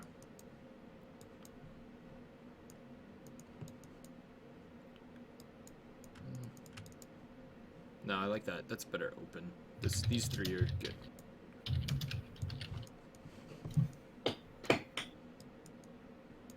Gotta have that open space, brother. Brother? Brother? My Perhaps brother. if I had Discord on my phone. Yeah, if you have Discord on your phone, that helps a lot too. I don't know. Does it link you to a browser? Ow. I'm not sure if there's an official owner of them, but they basically just joined together. Gotcha. Not a bad move. Yeah. In the 2 sentences of a 4-page article that I skimmed. And then the next sentence, it's like, this did not happen. April Fools. I feel like PC Gamer used to be a lot more like left or right for their opinions, and I feel like now they're a lot more moderate. But that might just be me generalizing. Oh yeah. No, I used to have PC Gamer when it first like came out in the magazine, and I was like, it was either like, dude, this game is not good. And it's like the guy who was writing the article has like, I have played all strategy games, believe me. And now it's like, I play Minecraft and I'm reviewing, strategy. Civ 5. Yeah, Civ 5, and it's. Yeah, Not to overgeneralize, but I mean that does seem like it seems like you're like, wait, it's like everything's a moderate score. It's like an 8, a 7. I remember there was some guy, he was reviewing a survival game, and he was like, now survival games aren't normally my thing, and I immediately was like, then why are you doing this? That's being so biased. That's like, hey, I'm not a big fan of Subarus, but I'm gonna go rate this car. Yeah, so you're going in with the bias. Yeah. I like Subarus, by the way. I think I they're like cool. Subarus too. Subarus are Love awesome. my Subaru.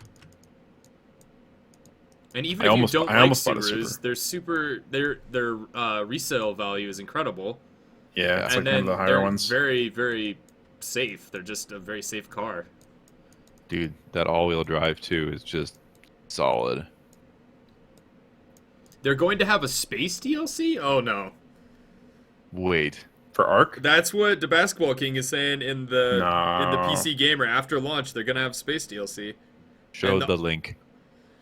Yeah, I don't want to see that. Let's see. And the underwater bases are expensive. I'd hope so. That's a pretty in-game type of house there. Yeah. Do you have any idea how much technology goes into going underwater? We don't even know what's under the ocean, man. We've been to the moon. I know, and we're just like, once it gets and the ocean. The ocean's on our planet, man. We're like, I don't know, it's dark. It's dark. It looks scary. Don't go there. Essentially.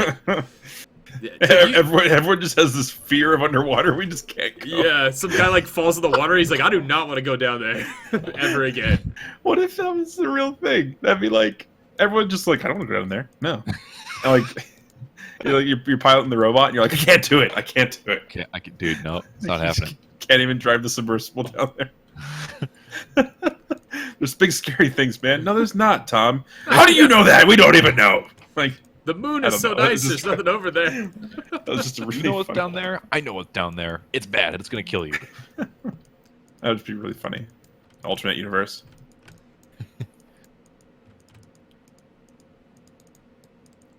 Actually, I almost became an oceanographer just for because I like the ocean so much.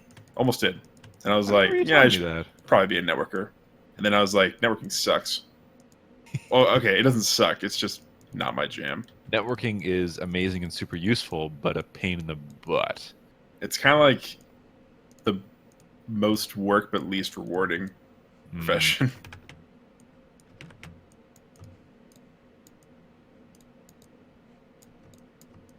That's why I like doing this, because it's a lot of work but also really rewarding. Yeah, dude, totally.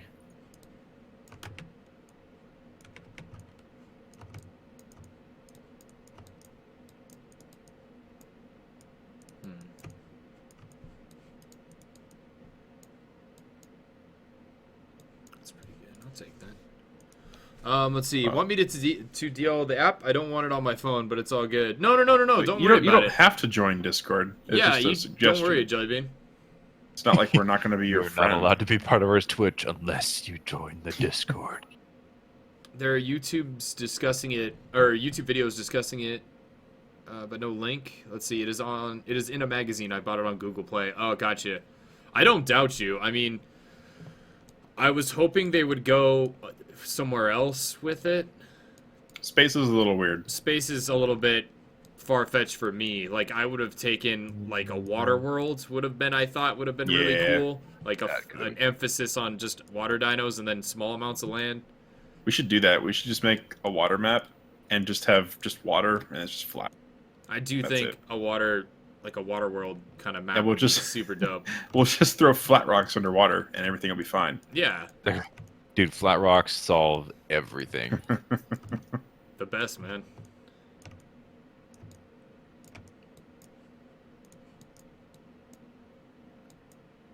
Yeah, I'm surprised. Tired, I can't concentrate.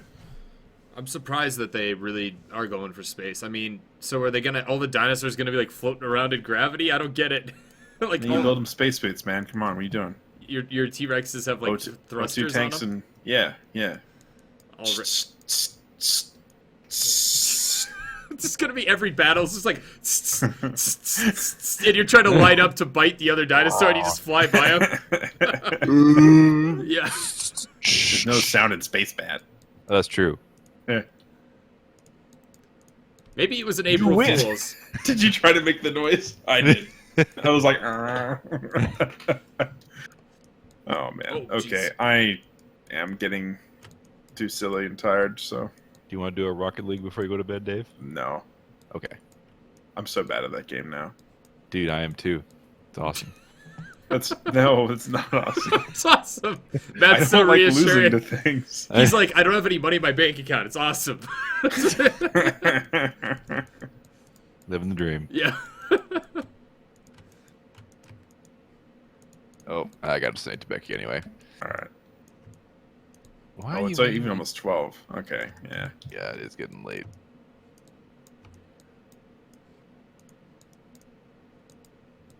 Oh, I gotta open tomorrow. Yeah, nope. It's bedtime. Okay. Have a good night, guys. Take it easy, Later. Matt. Yeah, I guess I'll call the stream in just a couple minutes here. I'm getting tired myself, and I don't have the landscape, so. Oh, did he? Wait, hold on. He's holding it hostage. A hostage till tomorrow. The space base is where you awake from it. Oh, I see. The Ark is actually a matrix for the survivors. Is it really? Is that what it is? just to pass the time while you're in like stasis. It's already getting. This is what we chose. I Just hope some crazy I hope they don't take it like the show Lost, where they just were like writing every episode as soon as the next one. They're like, I don't know what happens next. Why don't we just put a polar bear in there? They're not just like, all right, we'll put them in space, and it's the Matrix, and they're all actually your player's actually a dinosaur. I don't even know. How can I make it even more complicated?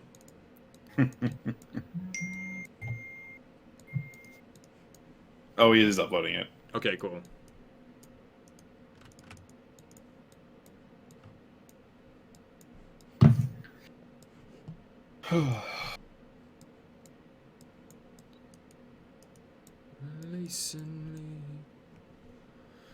Yeah, I'm getting the foliage down for the snow zone.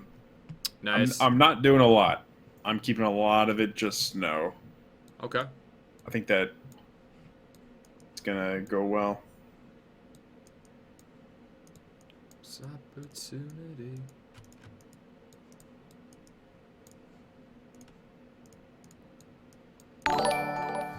Crazy 420, what are you doing? Excuse me. Why would you do that? Thanks for hosting, friend, you maniac. I'm about to call the stream here. I'm actually very tired as well. But I appreciate it. The crafting supplies from the tech tier come from the boss's corpses, so farming, broodmother, etc. You mean, are you talking about space? For the tech tier. I see what you're saying. But if it is like a Matrix, then why start everybody off at like just crappy wood hatchets and stuff? Alright, man. I'm gonna get out of here. Okay, sounds good. Yeah, I'll talk to you tomorrow. I'll be on in the morning if you are. Okay, sounds good. Laters. Later. How's it going? It's going well, Crazy. How are you doing? I'm about to actually get off here. I'm fading fast here, falling asleep at the wheel, so to speak. But the wheel's just the computer, and there is no wheel. So terrible reference.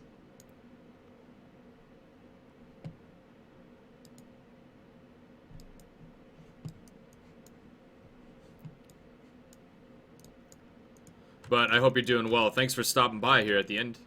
It's been a really fun stream, everybody. I really like those scary stories. We're going to have to get some more of those going. Maybe next Friday. Maybe we can do like it could be a Friday thing. That'd be kind of cool.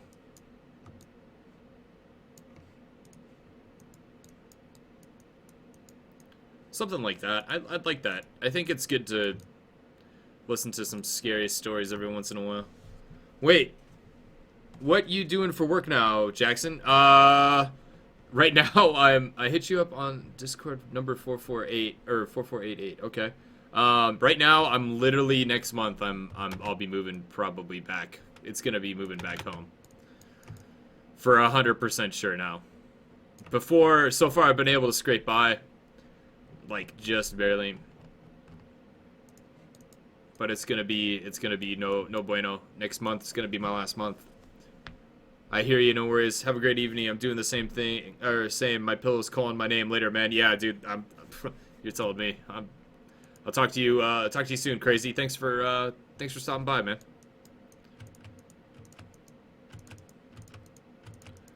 Yeah. So still no work right now. I had a little bit of work stuff, which is how I was able to get some of my money, but that's already over again. So. Going back down, unfortunately. Not what I want to do, but it was bound to happen. It was worth it trying to live my dream, you know? You gotta try to live your dream, guys. It's super important. So, at least I think it is. It was totally worth it to stay and keep trying to, you know, work on stuff, and it's been super fun. But all fun must come to an end, I suppose.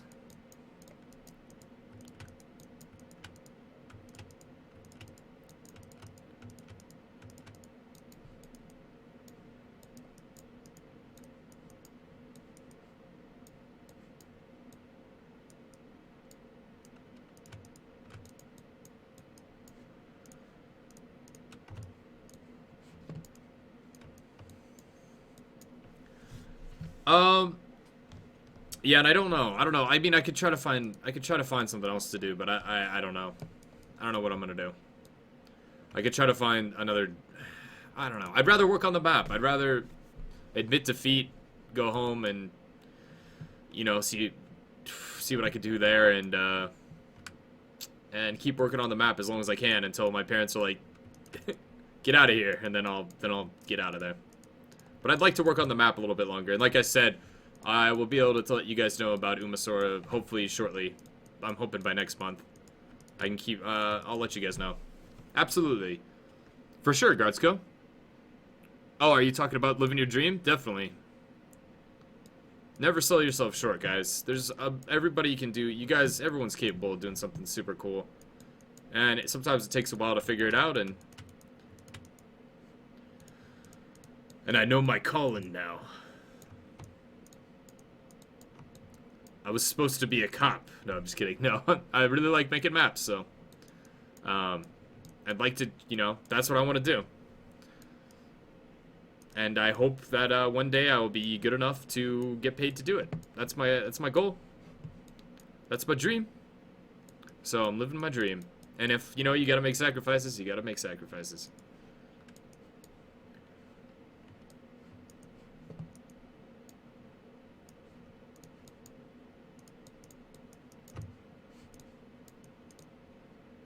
Let's see, something like that. 1, 2, 3, 4. Take me down to California, releasing me. I've been waiting for a long, long time. Baby steps, living the dream. That sounds like shit. Takes one rock to start moving a mountain. Yep. The Basketball King, you were not a fan of my speech.